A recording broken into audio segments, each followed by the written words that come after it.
അപ്പം welcome every one. നമ്മൾ ഇന്ന് വെളിപാടിൻ്റെ ബൈബിൾ സ്റ്റഡിയിലെ വേറൊരു സെഷനിലേക്ക് വന്നിരിക്കുന്നു. നമ്മളിപ്പോൾ വന്നിരിക്കുന്നത് വെളിപാടിൻ്റെ 12-ാം അധ്യായമാണ്. ഇത് 12-13 എന്ന് ഞാൻ ഈ സ്ലൈഡിൽ ഇട്ടിരിക്കുന്നെങ്കിലും ഇന്ന് നമ്മൾ നോക്കുന്നത് 12 മാത്രമായിരിക്കും. അപ്പോൾ നമ്മൾ ഇതുവരെയുള്ള ഓരോ അധ്യായങ്ങളും നമ്മൾ വളരെ സമയമെടുത്താണ് വന്നിരിക്കുന്നത്. നമുക്ക് അറിയാം, ഇത് യോഹന്നാൻ എന്ന യേശു ക്രിസ്തുവിൻ്റെ ശിഷ്യന് പത്മോസ് ദ്വീപിൽ വെച്ച് കിട്ടിയ ദർശനം, യേശു ക്രിസ്തുവിനെക്കുറിച്ചുള്ള ദർശനം യേശു ക്രിസ്തു തൻ്റെ ദൂതൻ മുഖാന്തരം തൻ്റെ ദാസനായ തൻ്റെ ശിഷ്യനായ യോഹന്നാന് കൊടുത്തത്. അത് നമുക്ക് ഏവർക്കും അത് പകർന്നു തന്നിരിക്കുന്നു. ഇന്ന് ഈ ഒരു ചാപ്റ്റർ വളരെ പ്രധാനമുള്ളതാണ്. എന്തെന്ന് പറഞ്ഞാൽ, ഇസ്രായേൽ എന്ന രാജ്യത്ത് ഇതുവരെ അതിൻ്റെ തുടക്കം മുതലുള്ള കുറേ കടങ്കഥകളുണ്ട്. ഇസ്രായേലിനെ ചുറ്റിപ്പറ്റി നടക്കുന്ന ഉൽപ്പത്തി മുതൽ വെളിപാട് മുതൽ വരെ ഈ ഇസ്രായേൽ എന്ന രാജ്യത്തിനെക്കുറിച്ചും ഇസ്രായേൽ എന്ന ജനതയെക്കുറിച്ചും കുറേ കടങ്കഥകളും കുറേ മിസ്സിങ് ലിങ്കുകളുണ്ട്. അത് അവരുടെ ഭാവി, അവരുടെ ജീവിതത്തിൽ ഇതുവരെ നടന്നത് എന്തൊക്കെയാണ്, ഇനി നടക്കാൻ പോകുന്നത് എന്ന് മനസ്സിലാക്കണമെങ്കിൽ ഈ 12-ാം അധ്യായം വളരെ വളരെ ഇമ്പോർട്ടൻ്റ് ആണ്. ഈ 12-ാം അധ്യായം ഇല്ലെങ്കിൽ നമുക്ക് ഈ ഇസ്രായേലിൻ്റെ പല ഭാഗങ്ങൾ നമുക്ക് മനസ്സിലാകാതെ വരും. അതുകൊണ്ട് ഈ അധ്യായം ഇസ്രായേലിൻ്റെ ഹിസ്റ്ററി, ഇസ്രായേലിന് ഇനി സംഭവിക്കാൻ പോകുന്ന കാര്യങ്ങൾ മനസ്സിലാക്കാൻ വളരെ വളരെ ഇമ്പോർട്ടൻ്റ് ആണ്. നമുക്കതിലേക്ക് തന്നെ കടക്കാൻ, കുറച്ച് വേദഭാഗങ്ങൾ വായിക്കാനുണ്ട്. അതുകൊണ്ട് നമ്മൾ പെട്ടെന്ന് തന്നെ ആ ഭാഗത്തിലേക്ക് പോവാം. അപ്പോൾ ഞാൻ കഴിഞ്ഞ ബൈബിൾ സ്റ്റഡിയിൽ പറഞ്ഞതുപോലെ ഇതിലൊരു സ്ത്രീ ഉണ്ടായിരുന്നു, അല്ലേ? ഈ സ്ത്രീയെ ആരാന്ന് ഒന്ന് നോക്കി വെക്കാൻ ഞാൻ പറഞ്ഞു. നമുക്ക് എന്തായാലും ആ ഭാഗങ്ങളൊന്ന് വായിക്കാം. വെളിപാടിൻ്റെ 12-ാം അധ്യായം അതിൻ്റെ 1 മുതൽ 5 വരെയുള്ള വാക്യങ്ങൾ ആദ്യം വായിക്കും. സ്വർഗത്തിൽ വലിയൊരു അടയാളം കണ്ടു. സൂര്യനെ അണിഞ്ഞൊരു സ്ത്രീ, അവളുടെ കാൽക്കീഴിൽ ചന്ദ്രനും അവളുടെ തലയിൽ 12 നക്ഷത്രങ്ങൾ കൊണ്ടുള്ള കിരീടവും ഉണ്ടായിരുന്നു. അവൾ ഗർഭിണിയായി നോവ് കിട്ടി വേദപെട്ട് നിലവിളിച്ചു. സ്വർഗത്തിൽ മറ്റൊരു അടയാളം കണ്ടു. 7 തലകളും 10 കൊമ്പുകളും തലയിൽ 7 രാജമുടികളുമായി തീ നിറമുള്ള ഒരു മഹാസർപ്പം. അതിന്റെ വാൽ ആകാശത്തിലെ നക്ഷത്രങ്ങളിൽ 1/3 വലിച്ചുകൂട്ടി ഭൂമിയിലേക്ക് എറിഞ്ഞു കളഞ്ഞു. പ്രസവിക്കാറായ സ്ത്രീ പ്രസവിച്ചാൽ ഉടനെ കുട്ടിയെ തിന്നു കളയുവാൻ മഹാസർപ്പം അവളുടെ മുൻപിൽ നിന്നു. അവൾ സകല ജാതികളെയും ഇരുമ്പുകോൽ കൊണ്ട് മേയ്ക്കുവാനുള്ള ഒരു ആൺകുട്ടിയെ പ്രസവിച്ചു. കുട്ടി ദൈവത്തിന്റെ അടുക്കലേക്കും അവന്റെ സിംഹാസനത്തിലേക്കും പെട്ടെന്ന് എടുക്കപ്പെട്ടു. അപ്പോൾ ഇവിടെ ഒരു സ്വർഗത്തിൽ വലിയൊരു അടയാളം കണ്ടു. ഇപ്പോൾ യോഹന്നാൻ വീണ്ടും സ്വർഗത്തിൽ തന്നെയാണ്. ആ സ്വർഗത്തിൽ നിൽക്കുമ്പോൾ ഒരു വലിയൊരു അടയാളം കാണുകയാണ്. അപ്പം കണ്ടതെന്താണ്? ഒരു സ്ത്രീയാണ്. ആ ഒരു സാധാരണ സ്ത്രീയല്ല, കാരണം സൂര്യനെ അണിഞ്ഞൊരു സ്ത്രീ, അല്ലേ? അവരുടെ കാൽ കീഴിൽ നക്ഷത്രങ്ങളുണ്ട്. ഇവിടെ 3 കാര്യങ്ങൾ പറയുന്നുണ്ട്: സൂര്യൻ, ചന്ദ്രൻ, നക്ഷത്രങ്ങൾ.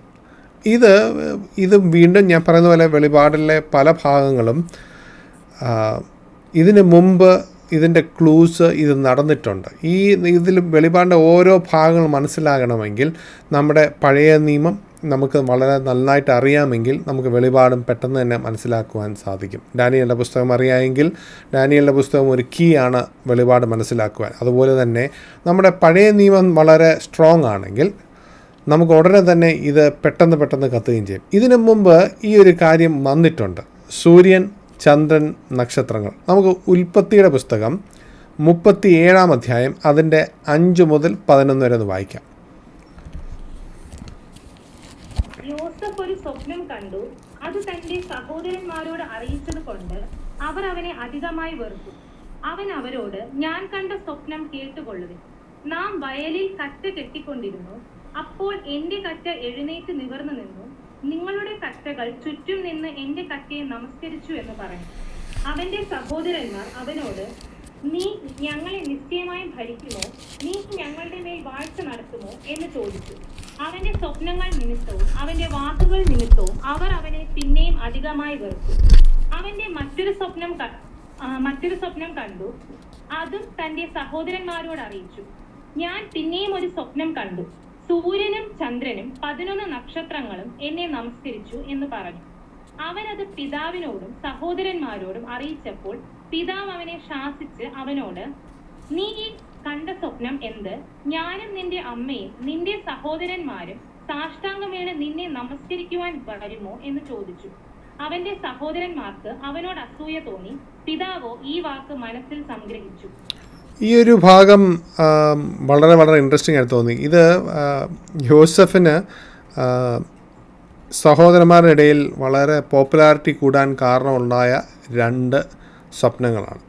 അപ്പം ഈ ഓൾറെഡി യോസഫിനോട് അത്ര സ്വരചേർച്ചയില്ല, സഹോദരന്മാർക്ക് അത്ര ഇഷ്ടമല്ല.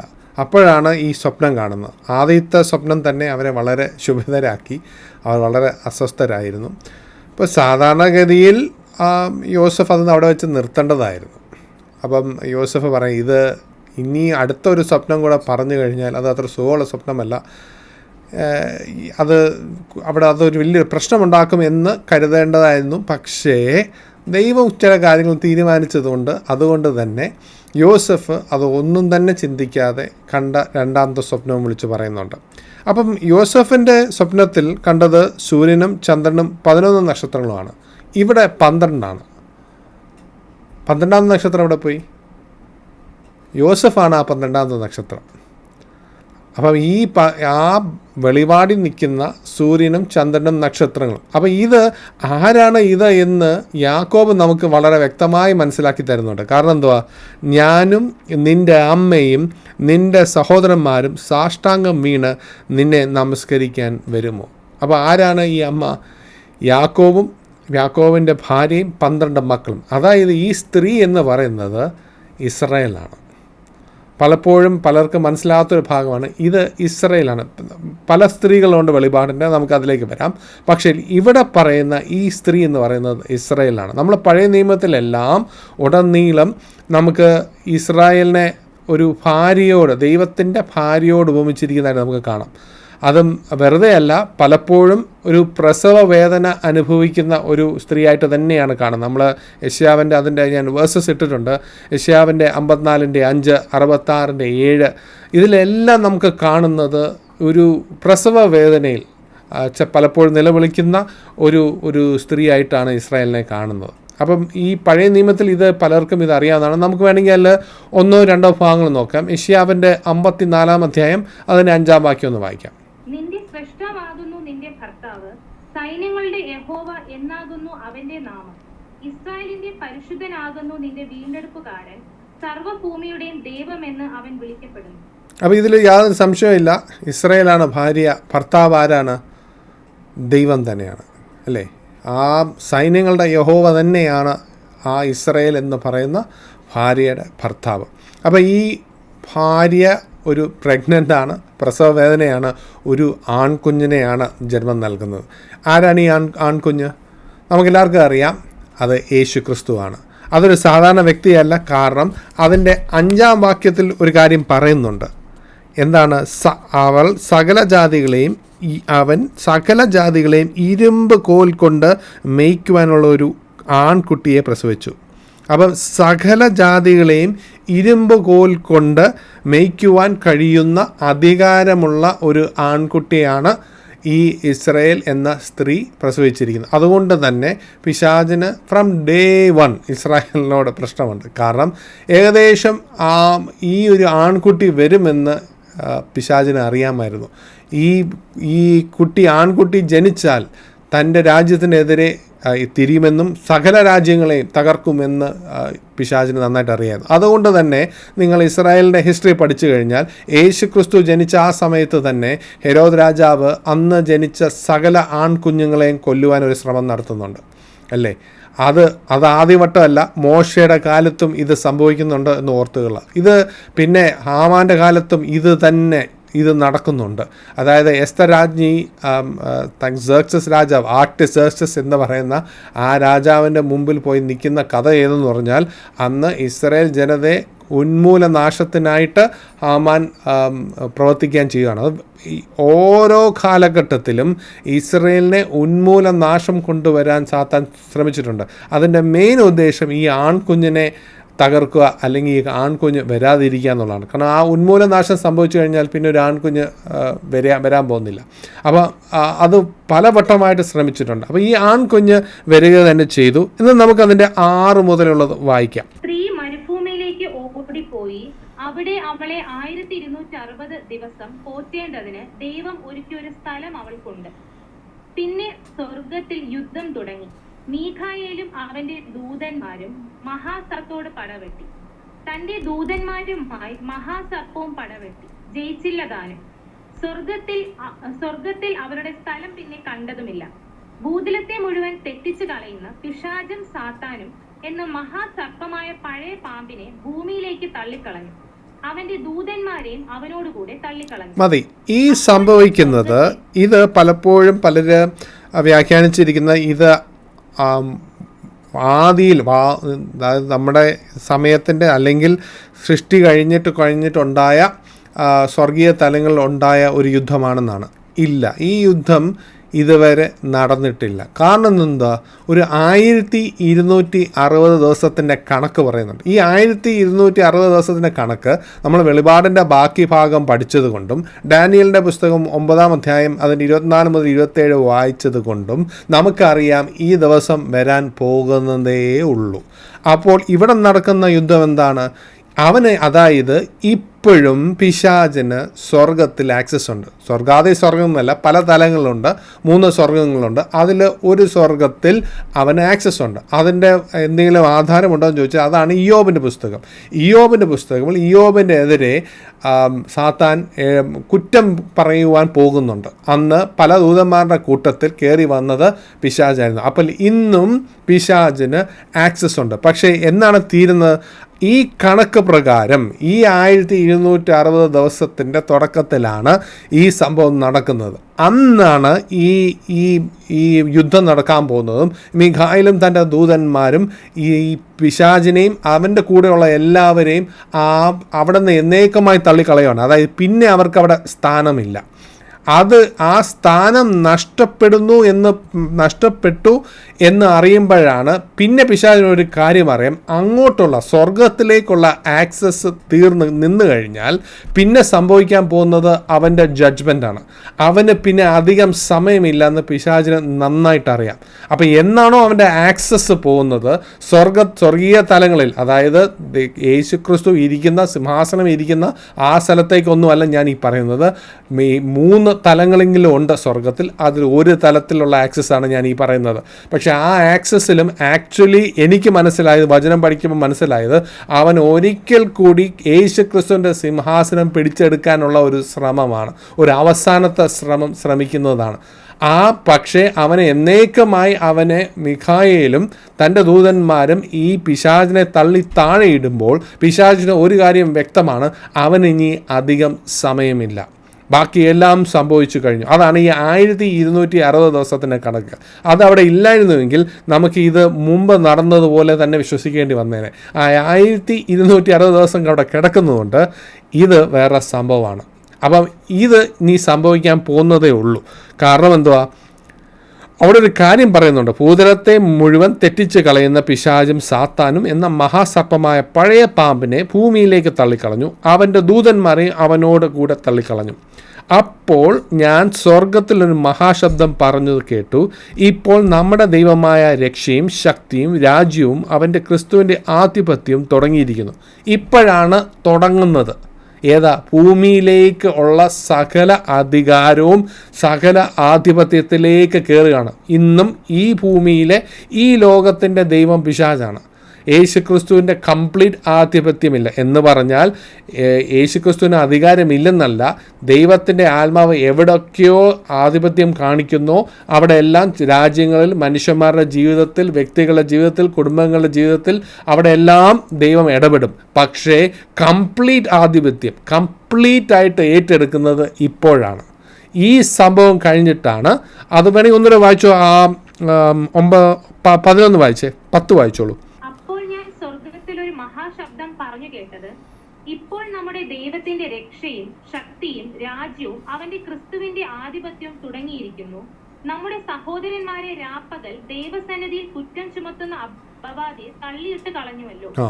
അപ്പോൾ ആ അപവാദി എന്ന് പറഞ്ഞാൽ ഇംഗ്ലീഷിൽ അക്യൂസർ ഓഫ് ദ ബ്രദറൻ. ഇവൻ ഒരേ ഒരു ജോലിയേ ഉള്ളൂ. ഇവൻ 24 മണിക്കൂറും ഇവൻ വളരെ നന്നായി ചെയ്യുന്ന ഒരു ജോലി ഏതെന്ന് ചോദിച്ചാൽ ദൈവ മക്കളെക്കുറിച്ചുള്ള കുറ്റങ്ങൾ എടുത്തുകൊണ്ട് ദൈവസന്നിധിയിൽ ചെന്നിട്ട് ഈ ദൈവമക്കളുടെ എതിരെ പ്രവർത്തിക്കുവാൻ വേണ്ടിയാണ്. കാരണം ഇത് ദൈവത്തിൻ്റെ നിയമം തന്നെയാണ് അവൻ ചൂണ്ടിക്കാണിക്കാൻ പോകുന്നത്, അല്ലാതെ അവൻ്റെ നിയമമല്ല. ദൈവത്തിൻ്റെ സ്വർഗീയ പിതാവിൻ്റെ നിയമം അനുസരിച്ച് കണ്ടോ ഇവർ കാണിക്കുന്നത് കണ്ടോ എന്ന് പറഞ്ഞാണ് മുന്നോട്ട് പോകുന്നത്. അപ്പോൾ ഒരു കാര്യം ഓർമ്മ വേണം. സെക്രിയാവിൻ്റെ പുസ്തകത്തിൽ 3-ാം അധ്യായത്തിൽ ഒരു കഥ നിങ്ങൾക്ക് ഓർമ്മയുണ്ടോ? അതായത് യോശുവ എന്ന മഹാപുരോഹിതൻ അവിടെ നിൽക്കുന്നു, അവൻ്റെ വലത്ത് ഭാഗത്ത് പിശാച് നിൽക്കുന്നു. പിശാച് എന്തിനാണ്? അവനെ കുറ്റം വിധിക്കാനാണ്. പക്ഷേ അവൻ്റെ വസ്ത്രത്തിൽ കളങ്കമേറ്റിട്ടുണ്ട്, അതിൽ അഴുക്ക് പെരണ്ടിട്ടുണ്ട്. അപ്പോൾ ആ അഴുക്ക് പെരണ്ടത് കൊണ്ടാണ് പിശാച് അവിടെ നിൽക്കുന്നതും. വീണ്ടും കണ്ട ആ ആക്സസ് ഉണ്ട് എന്ന് കാണിക്കുവാൻ തന്നെ ആ ഒരു ഭാഗവും വളരെ വ്യക്തമാണ്. പിശാച് അവിടെ യോശുവയുടെ വലത് ഭാഗത്ത് നിൽക്കുന്നുണ്ട്. അപ്പോൾ തന്നെ ദൈവം തൻ്റെ ദൂതനെ കൊണ്ട് ആ വസ്ത്രം മാറ്റി വേറെ പുതിയൊരു വസ്ത്രം കൊടുക്കുന്നുണ്ട്. എന്നിട്ട് അവന് വേറൊരു ടർബൻ തലയിലിടുവാൻ വേറെ ഒരു സാധനം കൊടുക്കുന്നുണ്ട്. എന്നിട്ട് യോശുവയോട് പറയുന്നുണ്ട്, അത് ഇവൻ തീയിൽ നിന്ന് വലിച്ചെടുത്ത ഒരു ചുള്ളിക്കമ്പാണ്. ആ ചുള്ളിക്കമ്പാന്ന് കണ്ടിട്ടാണ് പിശാച് അവനെ ഒടിക്കുവാൻ വേണ്ടി, വെറും ചുള്ളിക്കമ്പാണല്ലോ, അവനെ നിഷ്പ്രയാസം അവനെ തകർക്കുവാൻ വേണ്ടി ദൈവത്തിൻ്റെ സന്നിധിയിൽ നിന്ന് പെർമിഷൻ ചോദിക്കുവാണ്.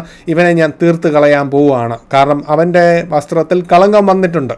പക്ഷേ ദൈവത്തിൻ്റെ ആ മഹാകരുണയും നമ്മളോട് ഓരോരുത്തരുടെയും അതേ കരുണ കാണിച്ചത് കൊണ്ട് യേശുക്രിസ്തുവിൻ്റെ നീതിയുടെ അങ്കി ഇന്ന് നമ്മൾ ധരിച്ചിരിക്കുന്നത് കൊണ്ടാണ് പലപ്പോഴും ഇന്ന് ഈ ബൈബിൾ സ്റ്റഡി നമുക്ക് എടുക്കാൻ പറ്റുന്നതെന്ന് ഞാൻ വിശ്വസിക്കുന്നത് യേശുക്രിസ്തുവിൻ്റെ നീതിയുടെ അങ്കിയുടെ അടിയിൽ നമ്മൾ ഓരോരുത്തരും വന്നതുകൊണ്ടാണ്. അതുകൊണ്ടാണ് ദൈവകൃപയിൽ നമ്മൾ നിലനിൽക്കുന്നതും നമ്മൾ നശിച്ചു പോകാത്തതും. പക്ഷേ ഒരു കാര്യം വളരെ സ്പഷ്ടമാണ്, അവന് അവിടെ കയറി ചെല്ലാൻ പറ്റും. അവൻ ചെയ്യുന്നൊരു കാര്യമുണ്ട്, തൻ്റെ ദൈവജനത്തിനെതിരെ എപ്പോഴും കുറ്റം പറയുന്ന ഒരുത്തനാണ്. അതുകൊണ്ട് തന്നെയാണ് സഭയിൽ ആ ഒരു സ്വഭാവമുള്ളവർ വരുമ്പോൾ അത് ആക്ച്വലി ഒരു റെഡ് ഫ്ലാഗാണ്. സഭയിൽ അങ്ങനത്തെ വ്യക്തികളെ കാണുമ്പോൾ സഭ വളരെയേറെ ഉണർന്നിരുന്ന് ആ വ്യക്തികളെ സൂക്ഷിക്കേണ്ടതായിട്ടുണ്ട്. കാരണം ഈ വ്യക്തികളുടെ മെയിൻ ജോലി എന്ന് പറഞ്ഞാൽ മറ്റുള്ളവരെ കുറ്റം പറയുക എന്നുള്ളതാണ്. അതായത് ഭിന്ന അഭിപ്രായത്തെക്കുറിച്ചല്ല ഞാൻ പറയുന്നത്. അവർ ആ വ്യക്തികളുടെ മുമ്പിലൊന്നും പറയുകയില്ല. അവർ വീടാന്തരം കയറി ആ മറ്റേ വ്യക്തികളെതിരെ കുറ്റം പറയും. അതൊരിക്കലും നമ്മൾ ചെയ്യരുത്. കാരണം അത് പിശാചിൻ്റെ സ്വഭാവമാണ്. നിങ്ങൾക്കൊരു വ്യക്തിയായിട്ടൊരു പ്രശ്നമുണ്ടെങ്കിൽ ആ വ്യക്തിയെ നേരിട്ട് ചെന്ന് സംസാരിക്കുക, ആ വ്യക്തിയോട് പറയുക, നിങ്ങൾ രമ്യപ്പെടുക. ആ വ്യക്തി അഥവാ കേൾക്കുന്നില്ലെങ്കിൽ, പാപത്തിലാണെങ്കിൽ വീണ്ടും വേറൊരാളെയും കൂടി, ഒരു സഹോദരനെ, ഒരു വിറ്റ്നസിനെ കൂടെ, എന്തൊരു കാര്യം ബൈബിളിൽ അംഗീകരിക്കുന്ന 2 വിറ്റ്നസ് വേണം എന്നാണ് പറയുന്നത്. അപ്പോൾ ഒരാളെയും കൂടെ വിളിച്ചുകൊണ്ട് ചെന്ന് ആ സഹോദരൻ തെറ്റ് ചെയ്തിട്ടുണ്ടെങ്കിൽ, പാപത്തിലാണെങ്കിൽ ആ സഹോദരനോട് വീണ്ടും പറയുക. എന്നിട്ടും ആ വ്യക്തി അനുസരിക്കാൻ തയ്യാറാതെ വീണ്ടും അതേ പാപത്തിൽ മുന്നോട്ട് നീങ്ങുകയാണെങ്കിൽ പിന്നെ അത് സഭയുടെ മധ്യേ കൊണ്ടുവന്ന് അവനെ ഒരു ജെൻറ്റൈലായിട്ട് കാണാൻ, ഒരു സഹോദരനായിട്ട് കാണണ്ട എന്ന് തന്നെയാണ് പറയുന്നത്. പക്ഷേ അവിടെ ദൈവം വളരെ വ്യക്തമായിട്ട് പറയുന്നത് എന്താ? നേരിട്ട് ചെന്ന് ആ വ്യക്തിയോട് സംസാരിക്കുക. കാരണം എന്തുവാ? ഈ പിശാചിൻ്റെ സ്വഭാവം എന്ന് പറയുന്നത്, അവൻ നമ്മൾ ചെയ്യുന്ന ഓരോ കാര്യങ്ങളും ഉറ്റുനോക്കിയിട്ട് അവൻ അതെടുത്തുകൊണ്ട് പോയി ദൈവസന്നിധിയിൽ പറയാണ്. അത് ഉണ്ടാക്കി പറയുകയല്ല, ആക്ച്വലി അവൻ നോക്കി നിൽക്കുകയാണ്. എന്നിട്ട് നമ്മുടെ പാപങ്ങൾ എടുത്തുകൊണ്ട് കൊണ്ടുപോയി കുറ്റം വിധിച്ചിട്ട് നമ്മളെ തകർക്കുവാൻ വേണ്ടി. 3 കാര്യത്തിനാണ് പിശാച് വരുന്നത്. ഈ comes to kill, to steal and to destroy. ഈ മൂന്ന് കാര്യത്തിന് വേണ്ടിയാണ് അവൻ പെർമിഷൻ ചോദിക്കുന്നത്. കാരണം നിയമപ്രകാരം അവന് അവകാശമുണ്ടെന്ന് പറയാം. പക്ഷേ യേശുക്രിസ്തുവിൻ്റെ നീതിയുടെ അങ്കിയുടെ അടിയിൽ നമ്മൾ കിടക്കുന്നത് കൊണ്ടും നമ്മൾ ആ അങ്കിയുടെ അടിയിൽ നിൽക്കുന്നത് കൊണ്ടാണ് നമ്മൾ പലപ്പോഴും രക്ഷപ്പെട്ടു പോകുന്നത്. അത് എല്ലാ വട്ടവും നമ്മൾ പാപത്തിൽ വീണ്ടും തുടർന്നു കഴിഞ്ഞാൽ അത് സംഭവിക്കുമെന്ന് ഞാൻ വിശ്വസിക്കുന്നില്ല. ദൈവം പലപ്പോഴും കരുണ കാണിക്കുന്നത് അതുകൊണ്ടാണ്. അതാണ് ആ യോശുവയുടെ ഹൈ പ്രീസ്റ്റ് മഹാപുരോഹിതൻ്റെ കഥയാണ്. അപ്പോൾ ഇവിടെ ഒരു കാര്യം സ്പഷ്ടമാണ്, ഒരു വലിയൊരു സംഭവം സംഭവിക്കാൻ പോവുകയാണ് 1260 ദിവസം. കാരണം അവൻ അവിടെ തള്ളപ്പെട്ടു എന്ന് കാണുമ്പോൾ പിന്നെ അവൻ്റെ ഫോക്കസ് മൊത്തം ഈ സ്ത്രീയുടെ നേരെ തിരിയാണ്. അവൻ്റെ ക്രോധം മൊത്തം ആ സ്ത്രീയുടെ നേരേക്ക് തിരിയാൻ പോവാണ്. അതുകൊണ്ടാണ് 1260 ദിവസം ആ ഇസ്രായേലിനെ മാറ്റി പാർപ്പിക്കുന്നത്, അല്ലെങ്കിൽ വേറൊരു സ്ഥലത്തേക്ക് കൊണ്ട് പോഷിപ്പിക്കുന്ന കാര്യം പറയുന്നത്. കാരണം അവൻ സകല ക്രോധവുമായിട്ടാണ് വരുന്നത്. ആ ക്രോധത്തിൻ്റെ കഥയായിട്ടാണ് വീണ്ടും നമുക്കത് വായിക്കാം. 11-12 വായിക്കാം. 11, 12, 13. ഓക്കെ. അവർ അവനെ കുഞ്ഞാടിന്റെ രക്തം ഹേതുവായിട്ടും തങ്ങളുടെ സാക്ഷ്യവചനം ഹേതുവായിട്ടും ജയിച്ചു, മരണപര്യന്തം തങ്ങളുടെ പ്രാണനെ സ്നേഹിച്ചതുമില്ല. അപ്പൊ ഈ ഒരു രീതിയിലെ പിശാചിനെ തോൽപ്പിക്കാൻ കഴിയുകയുള്ളൂ. നമ്മൾ വേറെ ഏത് രീതിയിലും പിശാചിൻ്റെ എതിരെ പോയി കഴിഞ്ഞാൽ നമ്മൾ ജയിക്കാൻ പോകുന്നില്ല. നമുക്ക് വീമ്പ് പറയാം, വലിയ വലിയ കാര്യങ്ങൾ പറയാം, നമ്മുടെ കഴിവുകൾ പറയാം, യേശുവിൻ്റെ നാമത്തിൽ ഭത്സിക്കുന്നതൊക്കെ പറയാം, പക്ഷേ അത് നടക്കാൻ പോകുന്നില്ല. കാരണം ഈ 3 കാര്യങ്ങളാണ് നമുക്കുള്ള ബലം. ഒന്ന്, നമ്മൾ യേശുവിൻ്റെ കുഞ്ഞാടിൻ്റെ രക്തത്തിൻ്റെ കീഴിൽ നിന്നുകൊണ്ടായിരിക്കണം അവൻ്റെ യുദ്ധം ചെയ്യാൻ. അതായത് അനുസരണയിലേക്ക് വരണം തന്നെയാണ്. അനുസരണക്കേടിലേക്ക് നിൽക്കുകയാണ് നമ്മൾ, കുഞ്ഞാടിൻ്റെ രക്തം നമ്മുടെ മേൽ നിൽക്കത്തില്ല, ആ പ്രൊട്ടക്ഷൻ നിൽക്കത്തില്ല. ദൈവം ആ പ്രൊട്ടക്ഷനിൽ നിന്നുകൊണ്ട്, അതായത് അനുസരണയിലേക്ക് തിരിച്ചു വന്ന് നമ്മുടെ അങ്കി വൃത്തിയാക്കിക്കൊണ്ട് ആദ്യം ചെയ്യുന്നുണ്ട്. യോശുവ എന്ന മഹാപുരോഹിതൻ്റെ ആ വസ്ത്രം നീറ്റാക്കുകയാണ് ആദ്യം ചെയ്തത്. പുതിയൊരു വസ്ത്രം, വിശുദ്ധിയുടെ വസ്ത്രം കൊടുക്കുകയാണ്. അപ്പോൾ നമ്മൾ പാപത്തിൽ നിൽക്കുമ്പോൾ, പാപത്തിൽ നിന്നുകൊണ്ട് പിശാചിനെ എതിർത്ത് നിൽക്കാൻ ബുദ്ധിമുട്ടാണ്. കാരണം ഈ യേശുവിൻ്റെ രക്തം നമ്മളെ മറയ്ക്കണമെങ്കിൽ അവൻ ഉടനെ വിളിച്ച് പറയും, കണ്ടോ അതിൽ ആ വസ്ത്രത്തിൽ അഴുക്കുണ്ട്. അപ്പോൾ വിശുദ്ധിയിൽ നിന്നുകൊണ്ട്, യേശുവിൻ്റെ രക്തത്തിൻ്റെ ഉടമ്പടിയിൽ നിന്നുകൊണ്ടായിരിക്കണം നമ്മുടെ ആദ്യത്തെ സ്റ്റാൻസ്. ഇതില്ലാതെ വേറെ എന്ത് വെച്ച് ചോദിച്ചാലും, ഞാൻ വലിയ പാസ്റ്ററാണ്, അല്ലെങ്കിൽ വലിയൊരു പ്രാസംഗികനാണ്, വലിയൊരു വേർഷിപ്പ് ലീഡറാണ്, എനിക്ക് എന്തും സാധിക്കുമെന്ന് വിചാരിച്ചാൽ നിങ്ങൾ വിചാരിക്കാൻ പോകുന്ന ഒരു സാധനമല്ല പിശാച്. അപ്പോൾ പിശാചിനെതിരെ വർക്ക് ചെയ്യുന്ന ഒരേ ഒരു കാര്യമാണ്, 3 കാര്യങ്ങളാണ് അവിടെ പറയുന്നത്. ഒന്ന്, ദൈവത്തിൻ്റെ കുഞ്ഞാടിൻ്റെ രക്തത്തിൻ്റെ കീഴിൽ നിന്നുകൊണ്ട്. 2, എന്താണ് ആയുധമായിട്ട് ഉപയോഗിക്കേണ്ടത്? സാക്ഷ്യവചനം. അപ്പോൾ ആ വചനം നമ്മുടെ നാവിലില്ലെങ്കിൽ നമുക്കത് ഉപയോഗിക്കാൻ പറ്റുകയില്ല. നമുക്ക് ആ സമയത്ത് വേണ്ട ആ സാക്ഷ്യവചനം നമ്മുടെ നാവിലുണ്ടായിരിക്കണം. ആ നാവാണ് നമ്മുടെ ഇരുതലയാവുന്ന വാള്. അപ്പോൾ നമ്മൾ ഒന്ന്, ക്രിസ്തുവിൻ്റെ കുഞ്ഞാടിൻ്റെ രക്തത്തിൻ്റെ കീഴിൽ വരുന്നു. 2, ആ വചനം നമ്മളിൽ വസിക്കുകയും വചനം നമ്മുടെ ഹൃദയത്തിൽ നിൽക്കുമ്പോൾ വചനം വാളായിട്ട് തന്നെ നമ്മുടെ നാവിൽ നിൽക്കുകയും അത് മാത്രമാണ് വിജയിക്കാൻ പോകുന്നത്. അല്ലാതെ നമ്മൾ വലിയ വാക്കുകൾ ഉപയോഗിച്ച്, ഭയങ്കര വാക്കുകൾ ഉപയോഗിച്ചാലൊന്നും പേടിക്കുന്ന വ്യക്തിയല്ല. പക്ഷേ ദൈവവചനം അത് ഇരുതലയാവുന്ന വാളായതുകൊണ്ടും അത് പിശാചിൻ്റെ എല്ലാ പദ്ധതികളെയും അവിടെ നിർത്തിക്കളയും. കാരണം യേശു ക്രിസ്തുവിനെ ആ യെരുശലേം മലയിൽ മേലോട്ട് കയറിയിട്ട് പറഞ്ഞപ്പോൾ യേശു ക്രിസ്തു എങ്ങനെയാണ് പ്രതികരിച്ചത്? പിശാച് മാക്സിമം ട്രൈ ചെയ്തു യേശു ക്രിസ്തുവിനെ കൊണ്ട് അവൻ്റെ യേശു ക്രിസ്തുവിൻ്റെ ആ ഡെസ്റ്റിനി ഒന്ന് മാറ്റാനായിട്ട്. പക്ഷേ അതെല്ലാം പറഞ്ഞു കഴിഞ്ഞപ്പോഴും, വീണ്ടും നമസ്കരിക്കാൻ പോലും പറഞ്ഞപ്പോഴും യേശു ക്രിസ്തു പറയുന്നത് എന്തോ? ഇറ്റ് ഈസ് റിട്ടൺ, എഴുതപ്പെട്ടിരിക്കുന്നു. അതാണ് ആ സത്യവചനം. അപ്പോൾ ആ സത്യവചനം എന്ന സാക്ഷ്യവചനം നമ്മുടെ നാവിലുണ്ടായിരിക്കണം. 2, 3, ദൈവരാജ്യത്തിന് വേണ്ടി എന്തും ചെയ്യാൻ തയ്യാറായിരിക്കണം. ഇത് 3 ഉള്ളവർക്കേ അവനെ തോൽപ്പിക്കാൻ കഴിയുകയുള്ളൂ. അപ്പോൾ ഇത് ചില്ലറക്കാരനല്ല. അപ്പോൾ നമുക്ക് മനസ്സിലാകേണ്ട ഈ 3 കാര്യങ്ങളും നിന്നുകൊണ്ട് വേണം അവനെ ചേർത്ത് തോൽപ്പിക്കാൻ. അവൻ ഓൾറെഡി തള്ളപ്പെട്ടിരിക്കുന്നു. അവനെ എങ്ങോട്ട് ഇട്ടിരിക്കുന്നത്? ഭൂമിയിലേക്കാണ്. അപ്പം തന്നെ ഭൂമിയിലേക്ക് 13 തന്നെ ഭൂമിയിലേക്ക് തള്ളിക്കളഞ്ഞു എന്ന് മഹാസർപ്പം കണ്ടിട്ട് ആൺകുട്ടിയെ പ്രസവിച്ച സ്ത്രീയെ ഉപദ്രവിച്ചു തുടങ്ങി. കാരണം അവൻ ഇനി കംപ്ലീറ്റ് ഫോക്കസ് ആ സ്ത്രീയുടെ മേലാണ്. അവൻ്റെ ക്രോധം അതിലേക്ക് ഇറങ്ങുവാണ്. അതായത് ആ 7 വർഷമുണ്ടല്ലോ, നമ്മുടെ ഗ്രേറ്റ് ട്രിബുലേഷൻ്റെ ആ 7 വർഷത്തിലെ ആദ്യത്തെ 3.5 വർഷം അവൻ്റെ ക്രോധമാണ്. അവസാനത്തെ 3.5 വർഷം കുഞ്ഞാടിൻ്റെ ക്രോധമാണ്. അപ്പോൾ അവൻ ഫുൾ ഫോക്കസ് പിന്നെ ഇസ്രായേലിനാണ്. പക്ഷേ ഇസ്രായേലിനെ ആദ്യം ഒന്ന് ചതിക്കണം. കാരണം എന്നാലേ അവന് ആ ഫുൾ ക്രോധത്തിലേക്ക് കൊണ്ടുവരാൻ പറ്റത്തുള്ളൂ. അവൻ ആദ്യം ഒരു ഉടമ്പടി, അങ്ങനെ ചതിയിൽ കൂടെ ഒരു ഉടമ്പടി കൊണ്ടുവന്നിട്ടാണ് അവൻ പിന്നീടുള്ള കാര്യങ്ങൾ ചെയ്യുന്നത്. ഓക്കെ, ഇനി താഴെയുള്ള വായിക്കാമോ? ആകയാൽ സ്വർഗവും അതിൽ വസിക്കുന്നവരുമായുള്ളവരെ ആനന്ദിക്കുവിൻ, ഭൂമിക്കും സമുദ്രത്തിനും അയ്യോ കഷ്ടം. പിശാച് തനിക്ക് അല്പകാലമേ ഉള്ളൂ എന്ന് അറിഞ്ഞ് മഹാക്രോധത്തോട് നിങ്ങളുടെ അടുക്കൽ ഇറങ്ങി വന്നിരിക്കുന്നു. തന്നെ ഭൂമിയിലേക്ക് തള്ളിക്കളഞ്ഞു എന്ന് മഹാസർപ്പം കണ്ടിട്ട് ആൺകുട്ടിയെ പ്രസവിച്ച സ്ത്രീയെ ഉപദ്രവിച്ചു തുടങ്ങി. അപ്പോൾ സ്ത്രീക്ക് മരുഭൂമിയിൽ തന്റെ സ്ഥലത്തേക്ക് പറന്നു പോകേണ്ടതിന് വലിയ കഴുകന്റെ 2 ചിറകുകൾ ലഭിച്ചു. അവിടെ അവളെ സർപ്പത്തോട് അകലെ 1 കാലവും 2 കാലവും അരക്കാലവും പോറ്റി രക്ഷിച്ചു. അതായത് ഇവിടെ പറഞ്ഞിരിക്കുന്ന ഒന്ന്, സ്വർഗം കംപ്ലീറ്റ് നീറ്റായി. കാരണം സ്വർഗം ആനന്ദിക്കുവാണ് ഈ അക്യൂസർ ഓഫ് ദ ബ്രദറിനെ അവനെ തള്ളിക്കളഞ്ഞുകൊണ്ട് സ്വർഗത്തിൽ വലിയ ഒരു സന്തോഷ ദിവസമാണ്. അപ്പം കണ്ടോ, ആകയാൽ സ്വർഗവും അതിൽ വസിക്കുന്നവരുമായുള്ളവരെ ആനന്ദിക്കുവിൻ. അപ്പോൾ നമ്മൾ ആ സമയത്ത് സ്വർഗത്തിൽ ഇരിക്കട്ടെ. കാരണം സ്വർഗത്തിലാണെങ്കിൽ നമുക്ക് ആനന്ദിക്കുന്ന ഒരു സമയമാണ്. നമ്മൾ ഭൂമിയിലാണെങ്കിൽ അത് അത്ര സുഖമുള്ളൊരു സമയമില്ല. കാരണം എന്താ, ഭൂമിക്കും സമുദ്രത്തിനും അയ്യോ കഷ്ടം. കാരണം അവൻ്റെ ക്രോധമായിട്ടാണ് ഇറങ്ങുന്നത്.